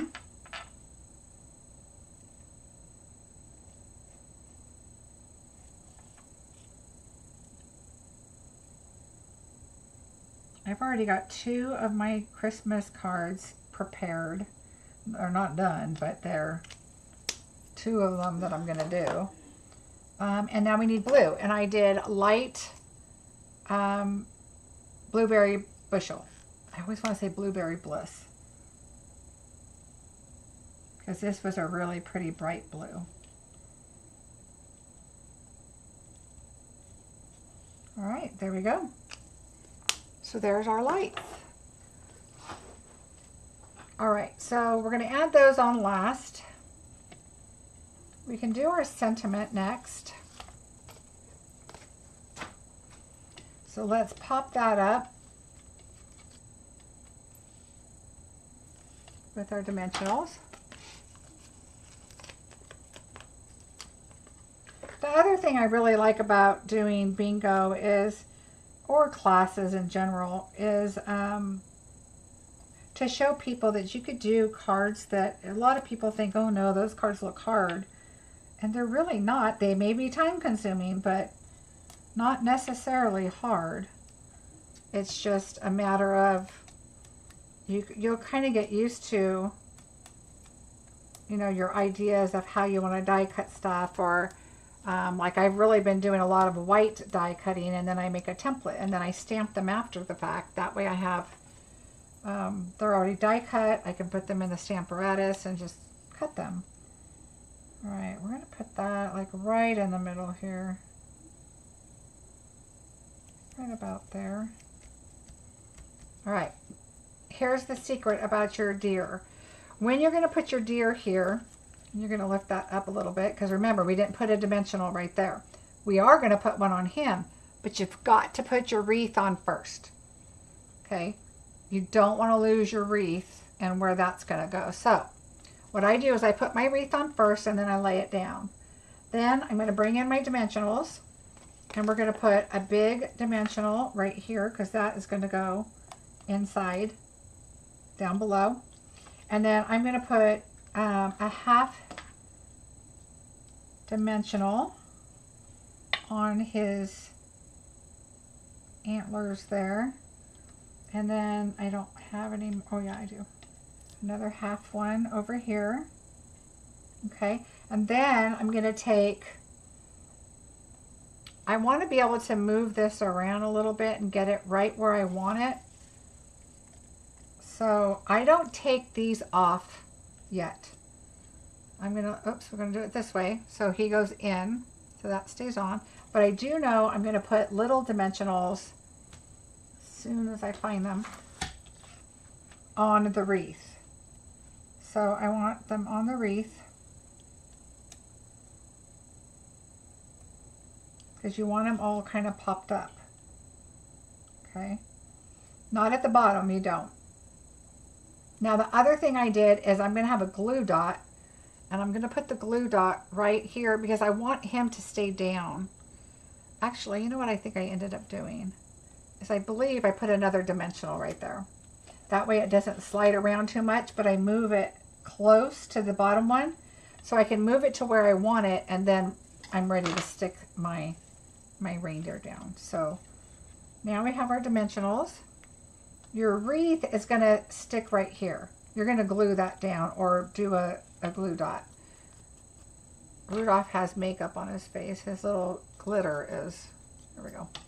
All right, so we're going to go like this and put that down. Lift this up, there we go. We're going to bring this down because you don't want him pushed all the way down. We're going to bring this down, and we're going to glue the wreath, and then we're going to barely pull Rudolph up. So move your wreath there. Rudolph needs to be straight. Okay, so straight, pulled up enough not to pull out of your card there. All right, so I think we're good right there. So what I'm going to do is I'm going to take off my dimensionals, because this is kind of where I want them.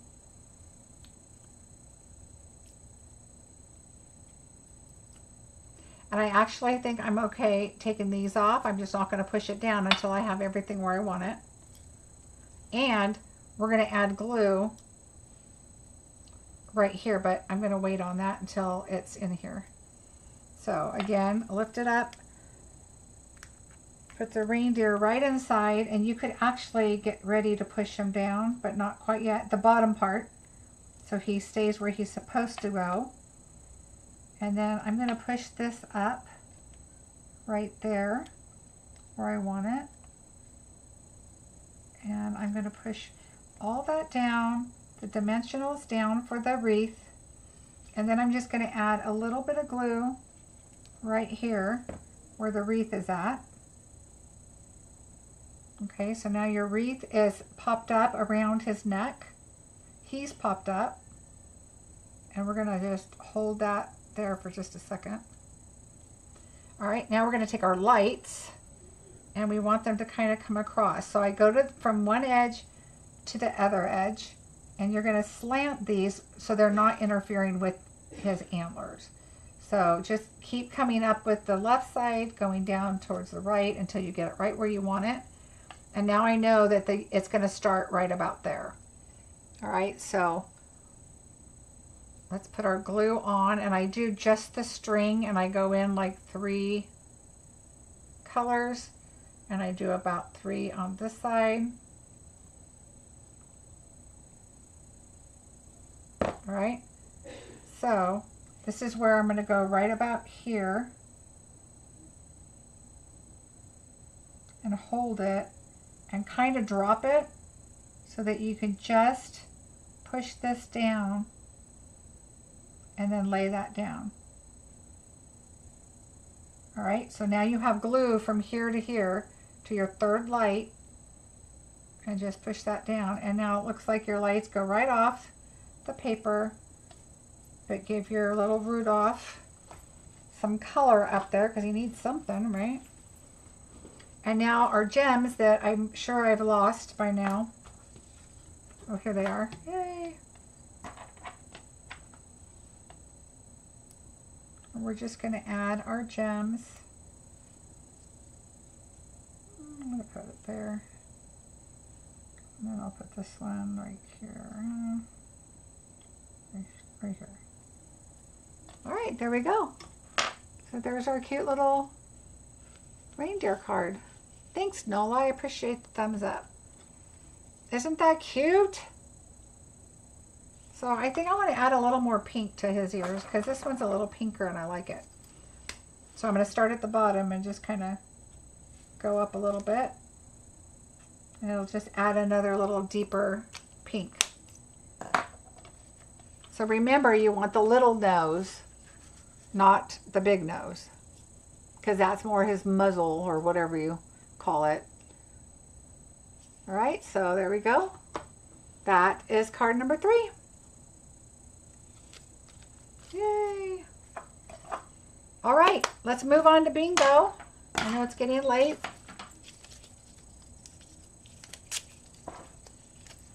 And the next card has some technique to it. Let me move my stuff out of the way here. Oh, good, Jan, I'm glad.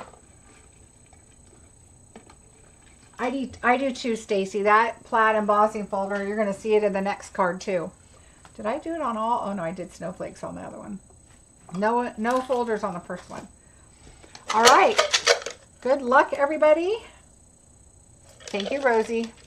Thank you, Anna. Number 5. Now I'll close my windows.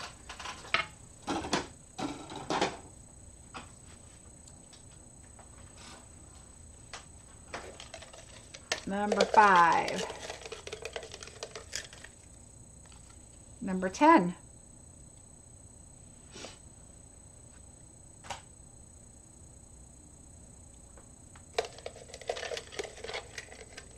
All right, we have some new people on the board. Number 2.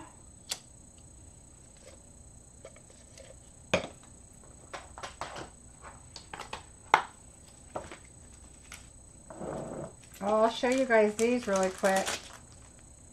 This is what I did with black paper, and I cut out colors.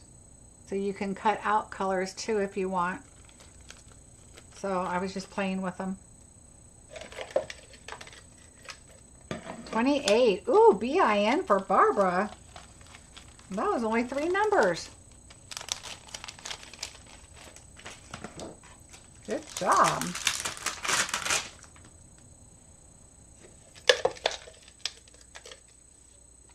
$29.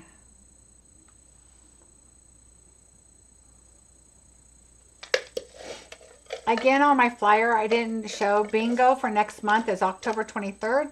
It's always a Wednesday. I'm out of town a lot of October, so that's why I'm trying to get everything up and ready to go now.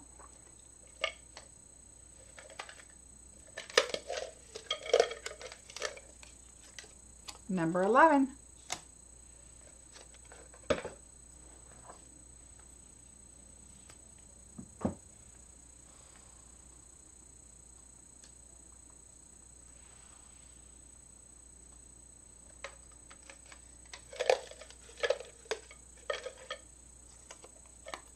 $22.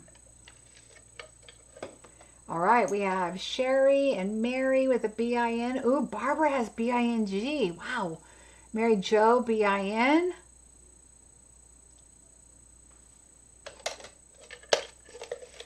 Lots of BIs. Carolina with BING. Look at that. 23. 23.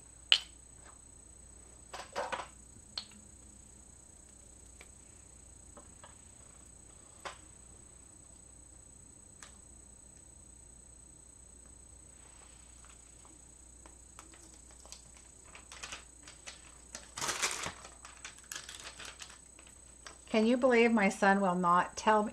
Barbara has a bingo? Wow. Let's take a look. All right, Barbara, 3. Uh-oh.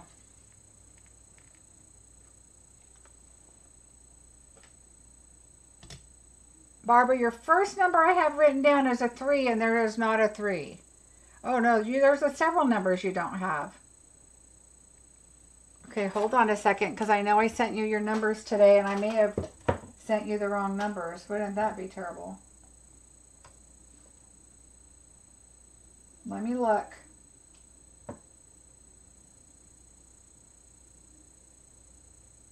Let me look.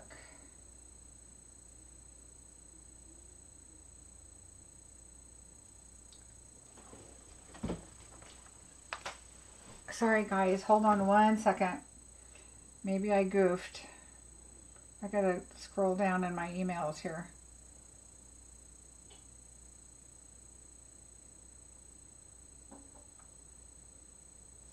Let me look on my other screen here.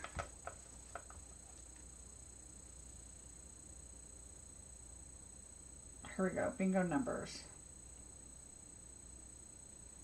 Yeah, Barbara, let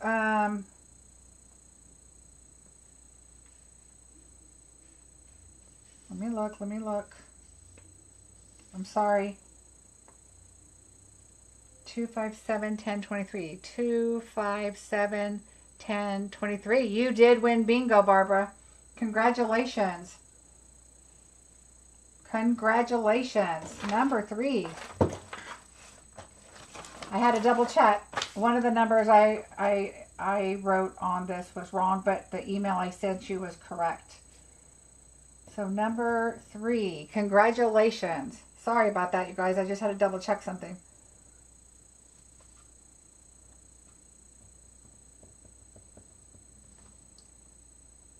Let's see. Oh, I was going to try and enlarge it for you guys so I can show you that I sent it to her, but... Oh, there it goes. There it goes.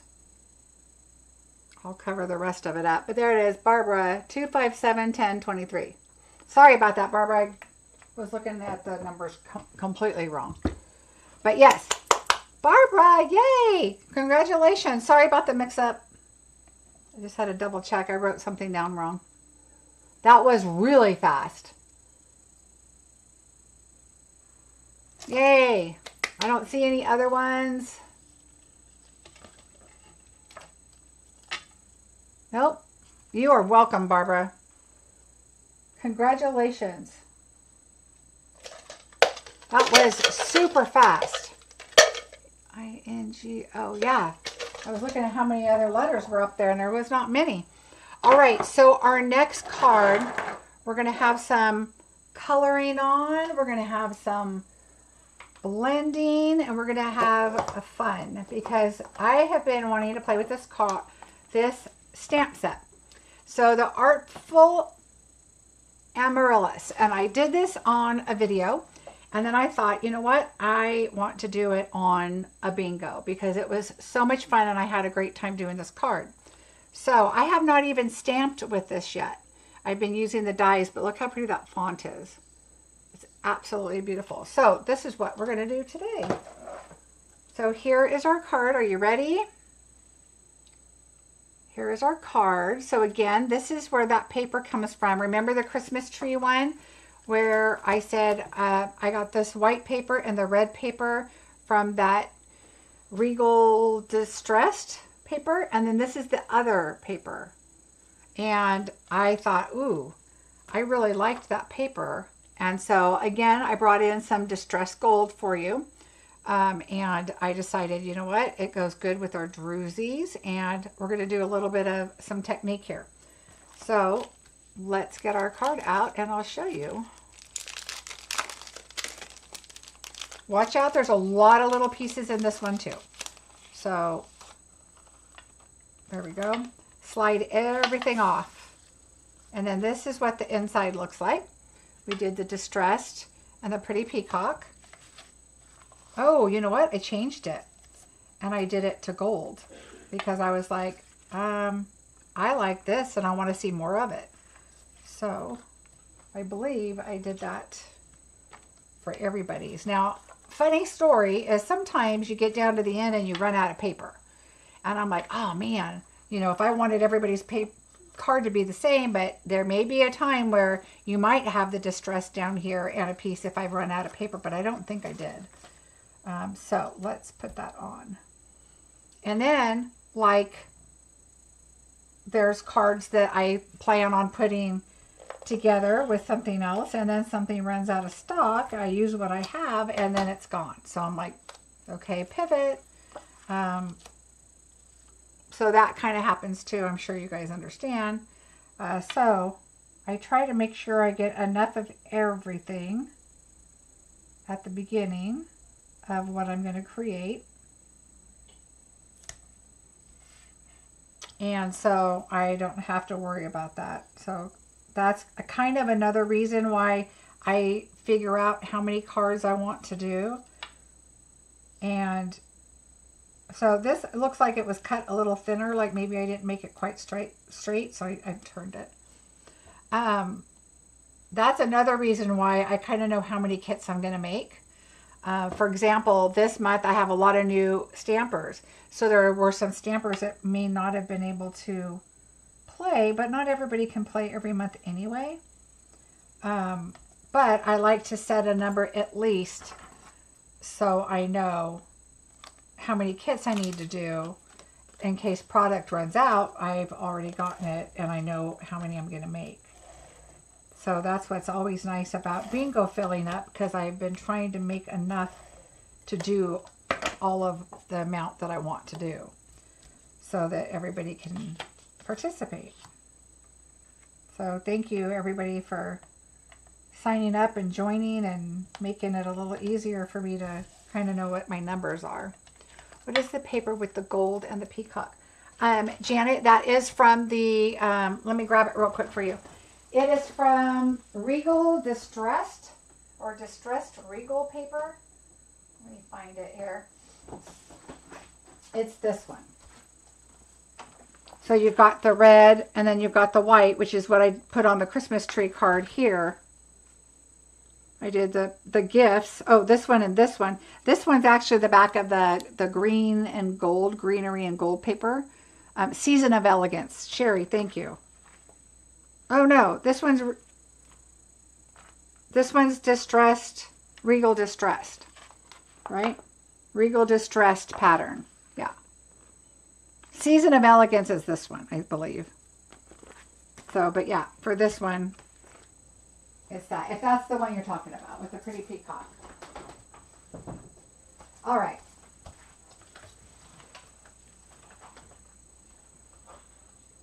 All right, so I know, isn't this gorgeous? This is, it's actually kind of looks a little like it could be a copper, but I think that's a reflection of color on the gold. Anyway, all right, so let's put this in here. And this is beige. Again, this is where that plaid folder comes in.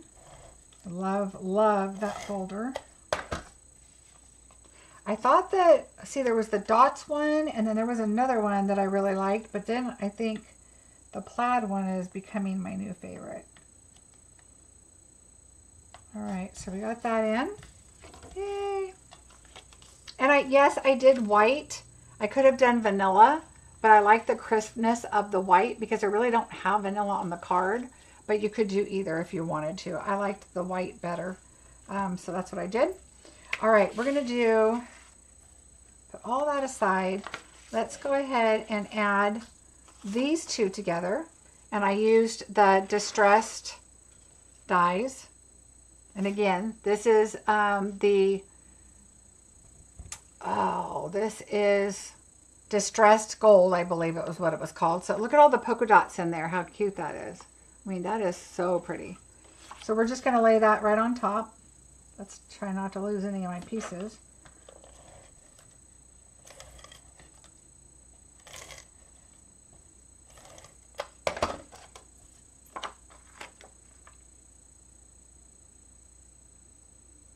All right, we're going to lay that. And And then we are going to pop our plaid piece up. I am not a ribbon fan usually, but that is just great. Oh, thanks, Marilyn. Yeah, I love, you know what? I love ribbons and bows, but I also, the wild wheat color, oh, I know a lot of people are like, but I think it definitely has its place. I love it. I'm going to put 2 more on here because I could have probably put those a little more inward, but since we're layering up on it, we're going with more dimensionals.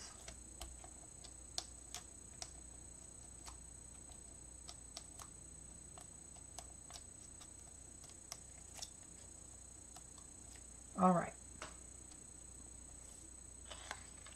And then we need to put our ribbon on. So let's put it just about that, like maybe 1/3 of the way up. So we're going to add our adhesive. Now notice we're doing adhesive on top of our plaid.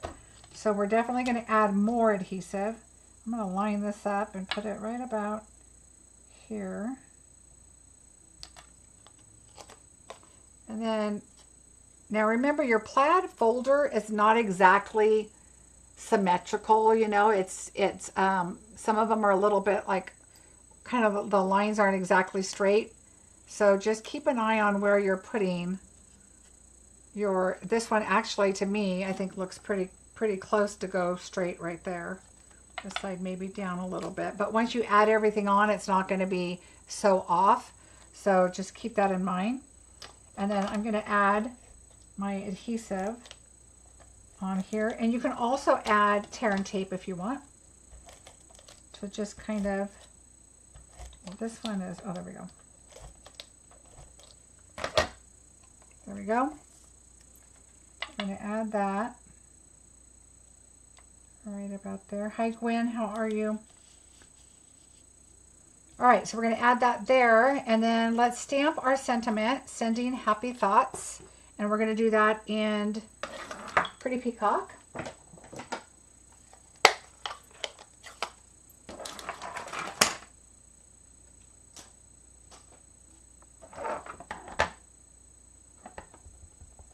I think I just re-inked this recently, so I'm just going to bring my scratch paper in and just kind of see how that stamps. Yeah.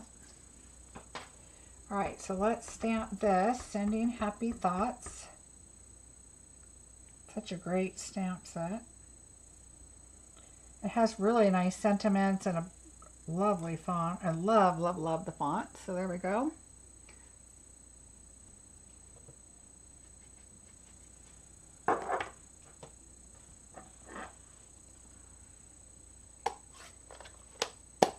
All right, now what I did is I'm going to bring back in my paper here and we're going to do some coloring. So let's, well actually, you know, we can just glue this down now. We've got our ribbon on it, so let's do that.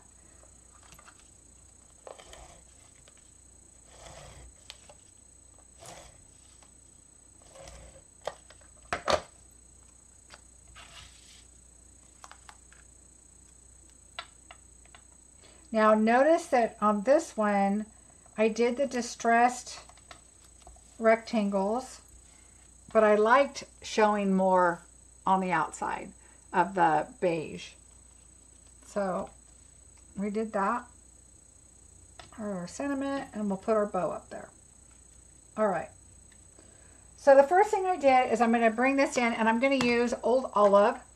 And I believe I did light, and I wish I would have written it down because this is, oh look, I don't even have my notes on this one. But this is what I usually do is put my, like, you know, my color pieces and stuff and my sizes and stuff like on the back. But on this one, apparently I thought, oh, I'll remember. So we're going to start off with light, and we may switch it. So let's just take a look. And we're going to take our, I definitely used dark. We're going to use our dark Old Olive, which, oh, like, I hope it's not in another bucket, but it's not. I have buckets all around my room with different classes and stuff. Okay, this will lighten up, so that's what I use, just the dark. So we're going to just color our stem. Okay, so there's one. And then we're going to do our leaf. So we need our leaf. And we're going to do it.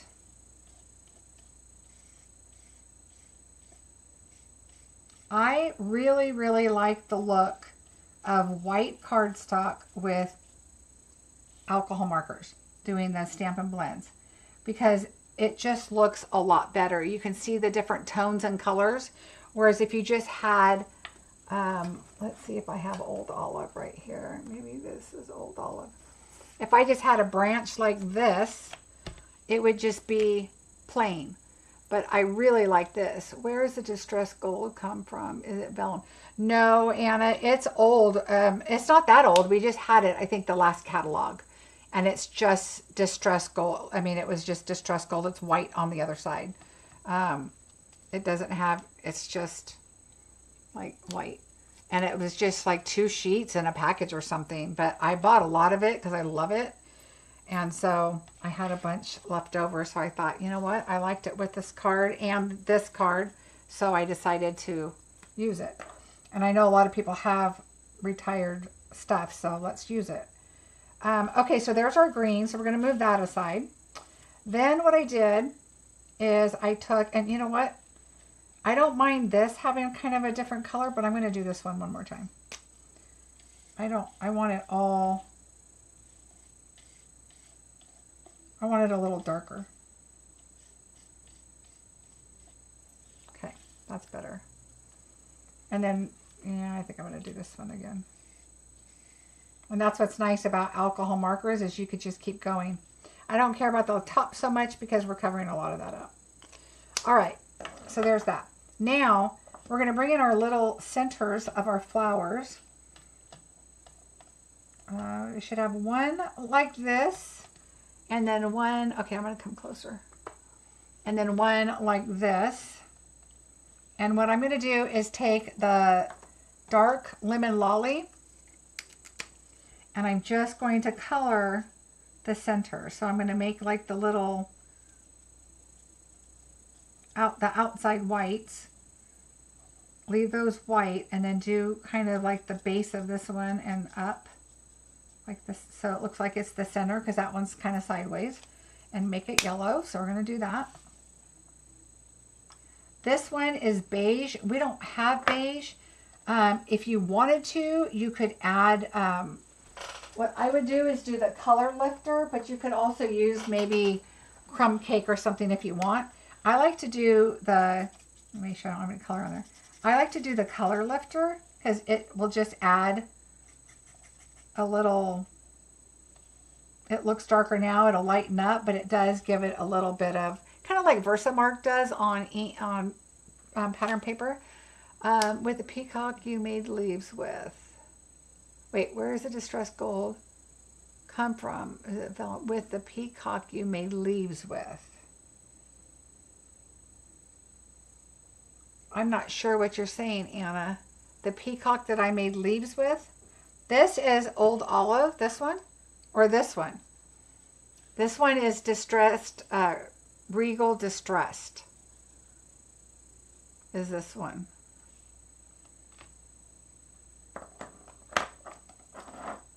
All right. Okay, so I did that, and it just kind of adds a little shade to it. It's not so cardstock-y, kind of. My new word.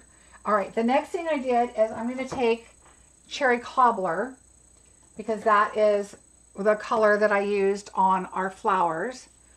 All right, so we're going to do Cherry Cobbler. And before I start getting my fingers inky, I'm going to add my dimensionals on my white piece of paper. So just in case I get ink all over my fingers. Oh. All right, so let's add that on here. And we'll move that over there. Okay. Now what we're going to do is we're going to take our 4 flowers. And again, I'm going to go darker at the base and lighter towards the top. So I'm going to get my dauber for cherry cobbler, and I kind of ink it off a little bit and start at the bottom because that's where you want it darker. And then I just kind of brush the top. Okay. And then you can keep adding the color to what you want. I want more at the bottom. And then I'm going to add to the top. Okay, so I'm going to leave that for now and then kind of decide what I want to do if I want to keep going. This one's on top, that one's on the bottom. So now I'm going to start at the bottom again, and you can kind of go off. I want darker on the bottom, and then I'm going to brush outward on it. Okay, and I kind of just go with the way that the lines go on the flowers. So I'm going to do this a little darker.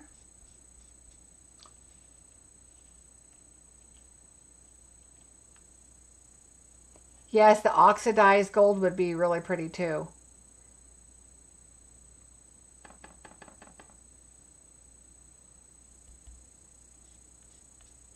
All right, so that one looks good. That one looks good. Now we're going to let them dry because we're going to have to put adhesive on them. Same thing with this one. I do the one with the flat, this bigger, flat, fatter leaf. I put that one on top and this one on the bottom. So I'm going to do red in the middle. Okay, and then again, come outward. It just gives it a little bit of a different, so you have different textures, different colors on your flowers. I go in the middle again just to kind of wipe off. And you can go a little firmer. And I like the tones of the leaves being different colors. Okay, so there's that one. And then this one's going to go on the bottom and the back. You're not going to see it as much. I mean, you will see the branches, but not the middle, but I still want it darker.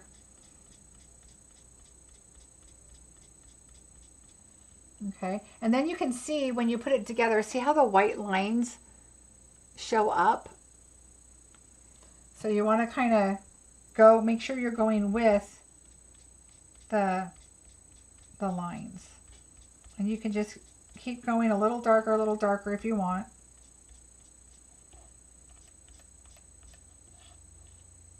And this is what's really important about using the right die cutting machine too. If they're flattened out too much, like if you use a different machine, you're not going to get this rounded image, and it's going to be flatter and they're not going to come out quite as nice. So you've got to be careful of that. Remember that our dies are tested with our machine. Ours meaning, you know, obviously Stampin' Up. Okay, so those are good.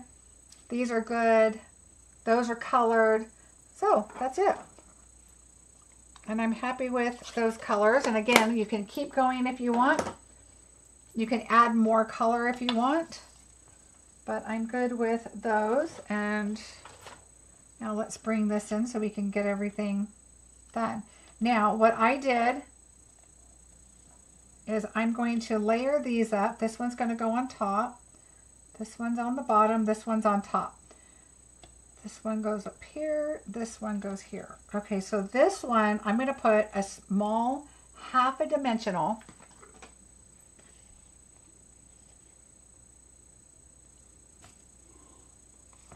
at the base of this little guy right here. Okay, so I'm going to put it just like right here. All right, oops. See if I can pull that off. All right, so we have this at the base. All right, leave that there. Now, this one's the bottom, so I'm going to take a large dimensional and put it, oops, a large half dimensional.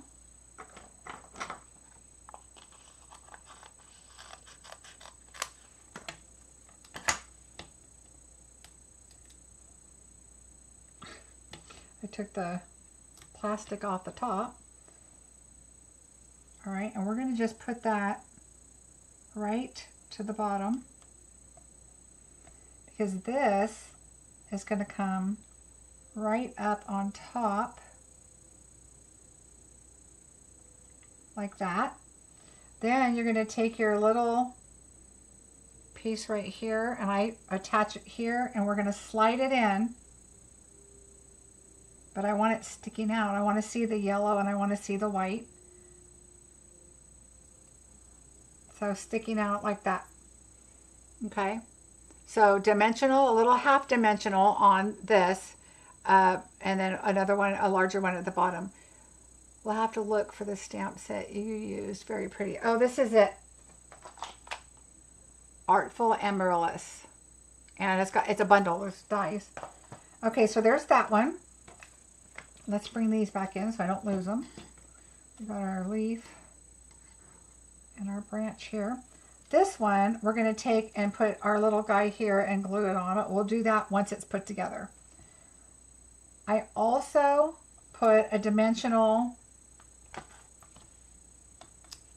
right here. So get it to go just so.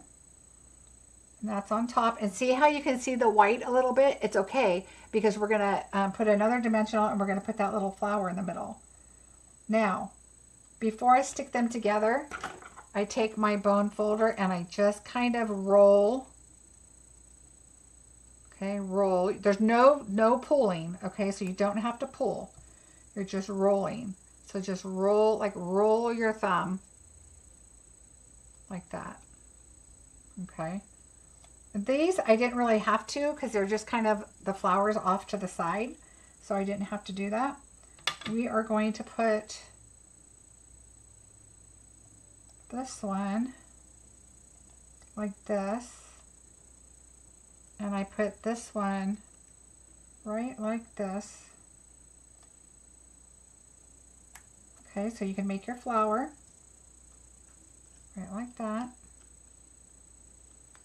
And then I'm going to take this one and put it in the palm, and take the end of this or whatever you have and just kind of squish it like that.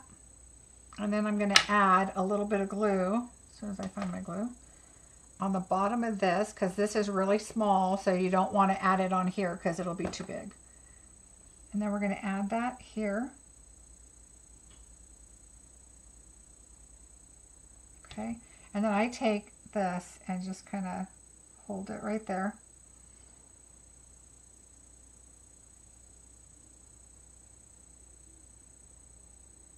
Hold it, hold it, hold it.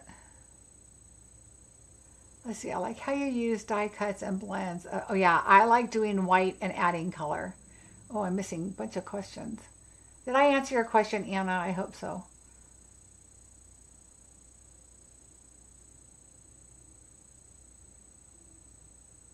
All right, so there we go. There's that. So we're going to set this aside for a second.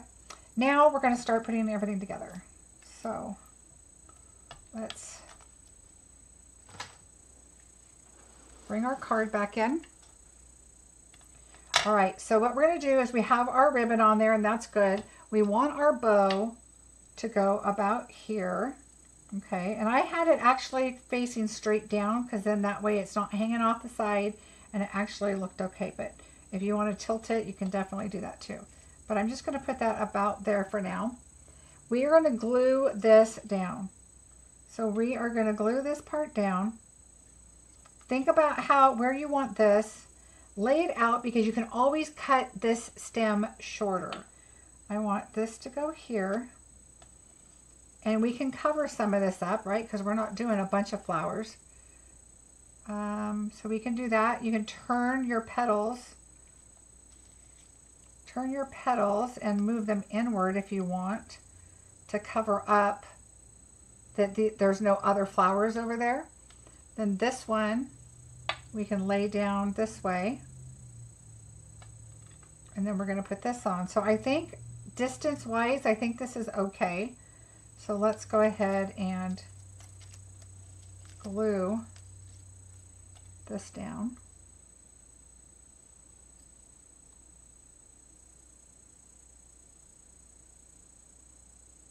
You don't want a lot of glue, but because you don't want it oozing out, but you definitely want to make sure that you have enough because you're going on over a ribbon and on a plaid paper. So I'm going to hold this up here and turn it a little bit. I'm going to put my bow back here. So I know I want this about here. So remember, you don't need it right in the middle because you've still got this guy over here. So you want to make sure, I'm going to move it, oops, right there.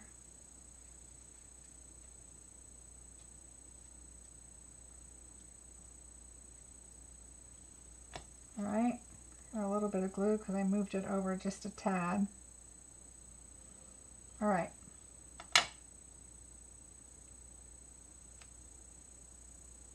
Oh, this card is so fun, you guys. Just the flowers alone are just, I absolutely love them.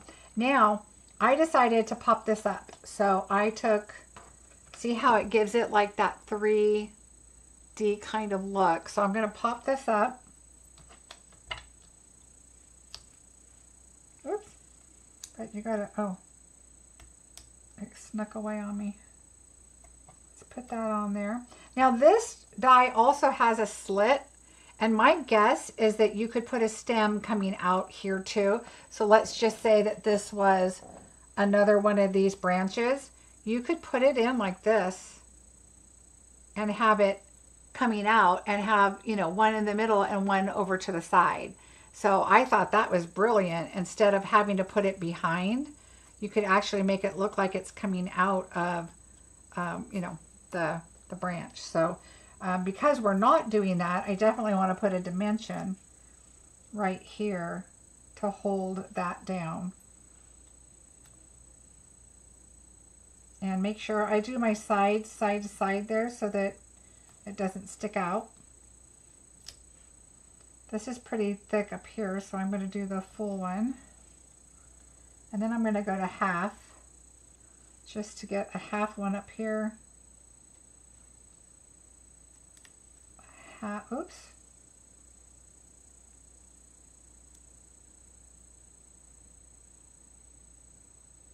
Come on. Half one. While I have it, it could probably take a full. Yep. And then I'm going to do another half down here. So there we go.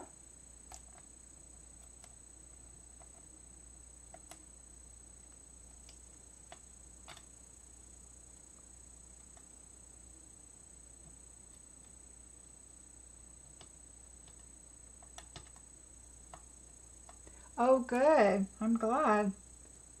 That is my job, Susan.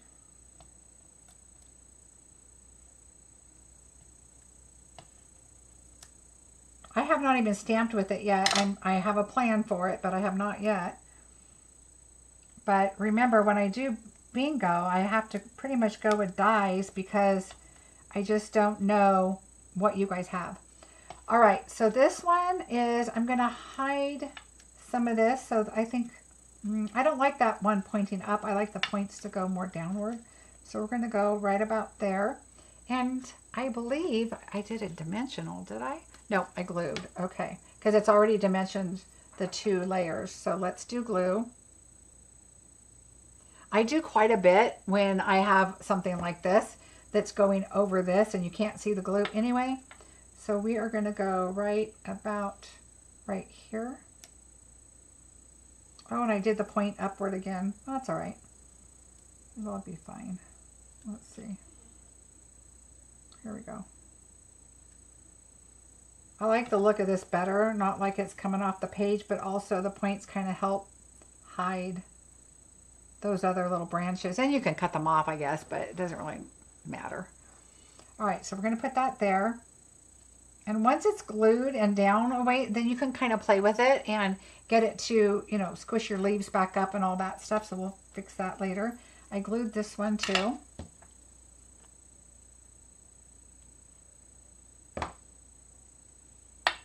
And I made it kind of like it's drooping a little bit. Notice I didn't go with glue all the way to the end because I'm going to take this and I want it to kind of lay over my sentiment. Come on.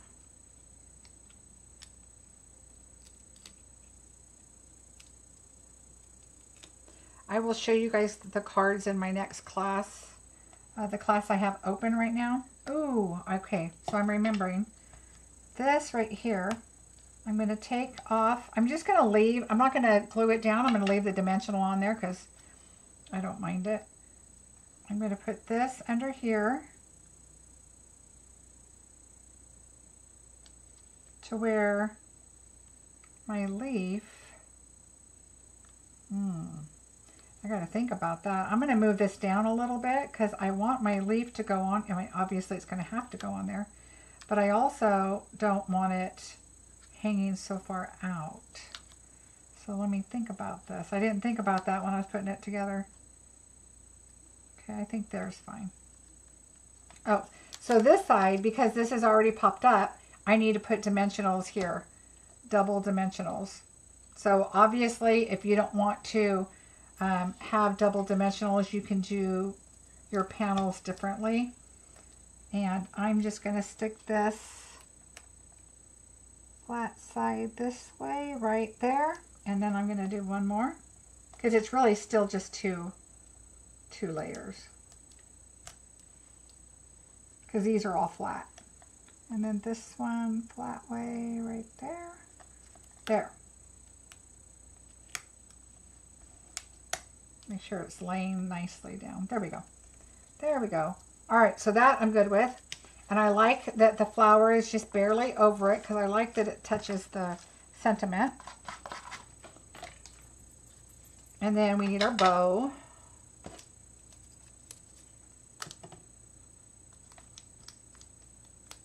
Like I said, the wild wheat just has its place and I just love it with Pretty Peacock. And this just looks elegant. And then of course we have to have our drusies. Oh wait, where did my little... Okay, so you know, I had to search this. This little piece goes right up the stem, right before your flowers go out. So I looked that up, and so this goes right here where your flower, kind of like daffodils do. You know how they have that little skin feeling, like little, I don't even know what they, it's not like a membrane or something, but it's like a, you know, like a little thin tissue piece, whatever. So that's what it is, and it goes right before the stems. So once the stems are gonna go like this, it's right there. So we're gonna take this and I'm gonna put it right here where that stem is about to separate these two flowers. So that goes right there.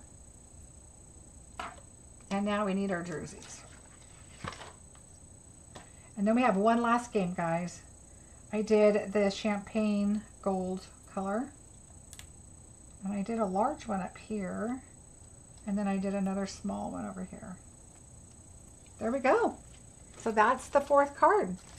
I'll show all the cards when our last bingo is done. But that is card number 4. Isn't that pretty? I love this set. It is so fun to play with. So that's card number 4. I'll show you them all at the end.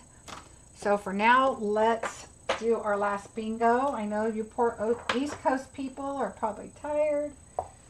Let me move all this mess out of my way. Oh, I just threw this away and I wanted to wipe all the glue off here real quick. Wash on, wash off. Thanks, you guys.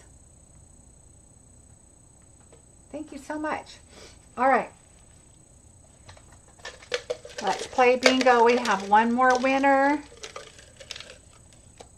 28. Good luck, everybody.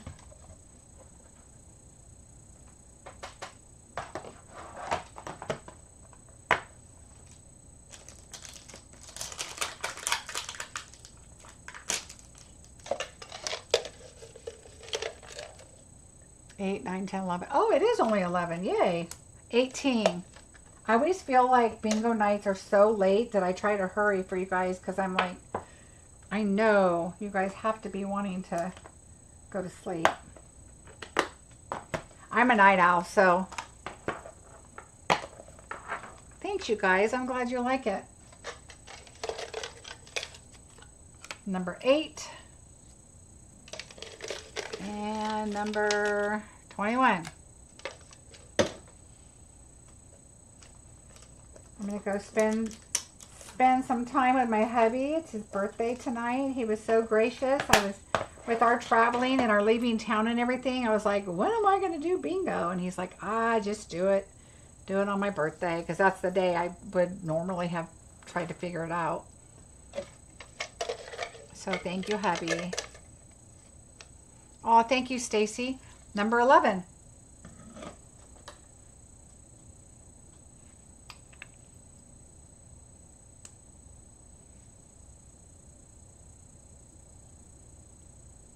Oh yeah, 3 8s in a row.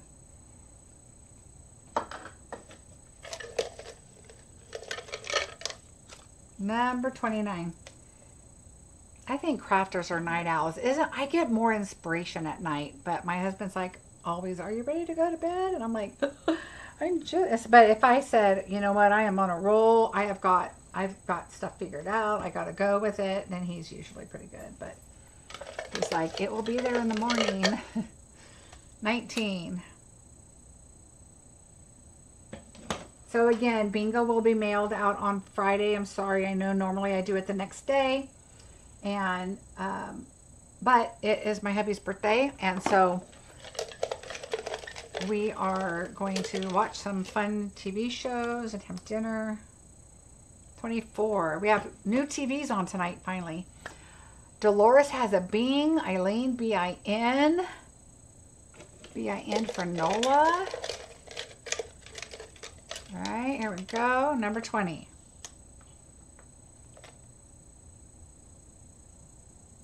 Oh, thank you, Judy. I appreciate that. Number 14. I love bingo night. It's so much fun. But usually by then, like today, I was working on other projects. Oops. And getting stuff ready. And then all of a sudden, it's bingo time. And I was like, oh. Thank you, Carol. I will let them know. 15. It's nice seeing you, Carol.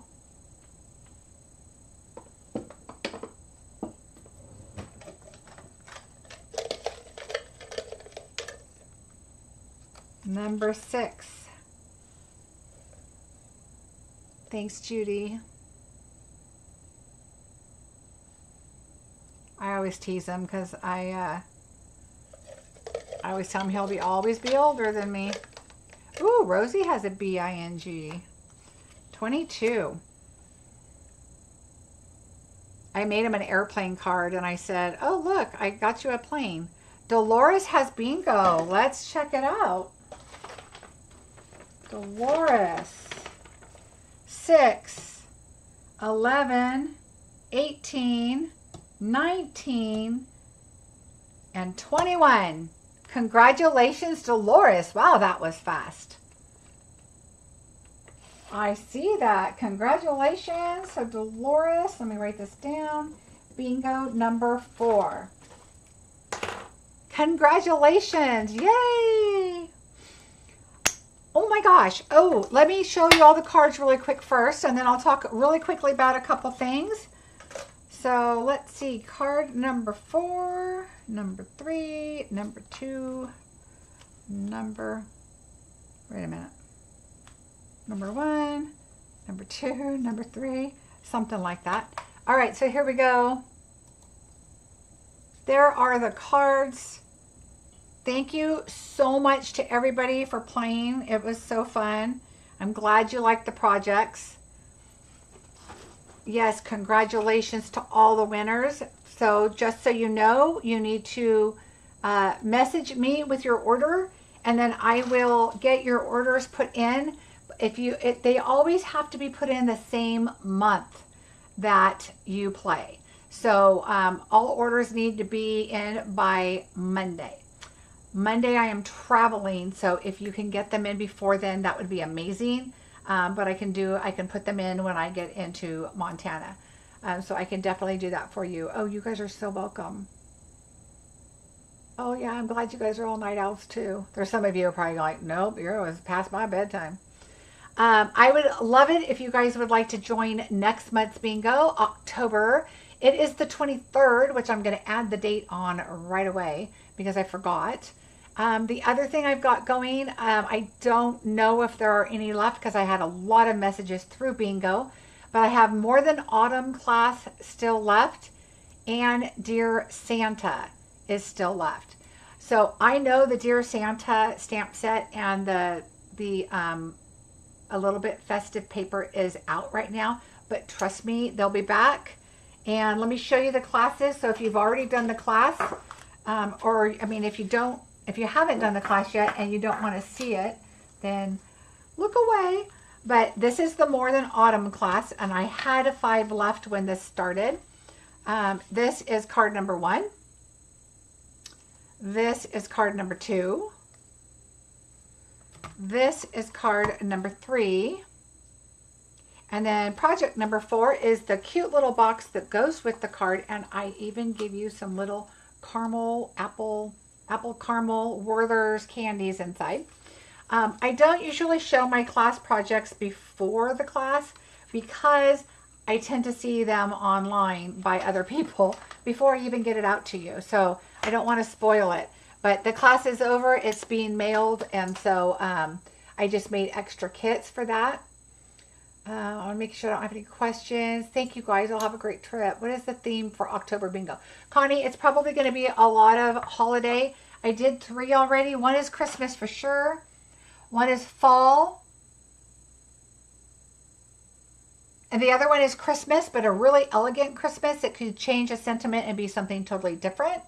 And I haven't done the 4th one yet. So for my Dear Santa class, so cute. Look at the bow on her hair. So here's card number 1. Here is card number 2. Here is card number 3. And then here is card number 4. And this is the card, when I'm making it, I tell you a very funny story. It's one of my embarrassing moments. But that's card number 4. So those are the cards in the Dear Santa set. It is so worth it. I hope you guys get those two. The stamp set and the bundle together are so much fun. And I still have a lot of product left that I'm going to be making more cards for my normal videos, so you can see those also. Let's see.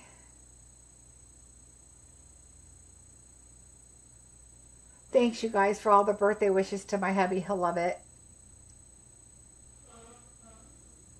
I don't know why you don't show the cards before the class. Oh, yeah, that's why. Pretty much, if you guys do or see my bingo, you kind of know my style. And so, yeah, I have shown the cards before, but then all of a sudden I see them, you know, being made. And then that's not fun for, you know, the people doing the class, because they're like, oh, yeah, I saw that card. So I kind of don't do that because of that. And it's happened multiple times, so that's why I kind of decided, all right, not going to do that. Thanks, Stacy. Safe travels to Montana, she says. So I have to tell you, going to Montana, we're flying to, I think Dallas, and then from Dallas up, and then we go, I want to say North Carolina? No, North Dakota. And then we're getting on a puddle jumper plane. I have to give my weight. I have to, you know, like, it's like that small. And so I'm a little nervous. And it's supposed to be really windy that day. So say prayers for me. I'm a little worried.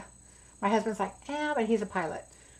So I'm like, too scary for me. Have fun at the shower. Marilyn, I'm hoping that they're going to give us the name of the baby. Otherwise, it's probably the day it's going to be due. We know it's a boy, but we don't know what his name is yet. But they're kind of going between a couple names. So At least I think we still have it down to 2 unless they change their mind and it's something completely different.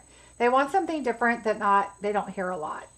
And every name I've brought up, it's like, oh no, my son is like, oh no, that's her aunt's cousin's hamster's name. Or, oh, that was a friend in school that was crazy. Or there's always something. So they want a name that doesn't really apply to anybody. So we'll see. Thanks for the thumbs up, you guys. Thank you, everybody. So I will not be here on Sunday because it's baby shower day. And we're going to be super busy over the weekend. Monday, I'm flying to Montana. Wednesday, I'll be in Montana. The following Sunday, I think I fly out. I don't remember, but I will squeeze in a video before I leave, even if it's not on my normal day, because I'm looking. I fly back the 3rd. Oh, no, I'll be here the 6th. Look for me the 6th. While I'm gone, watch my videos, like them, share them, all that good stuff, because then, you know, when I don't do videos, my channel misses you. So, and I will check comments and that kind of good stuff. So everybody have a great week, and I will see you soon. Bye, everybody.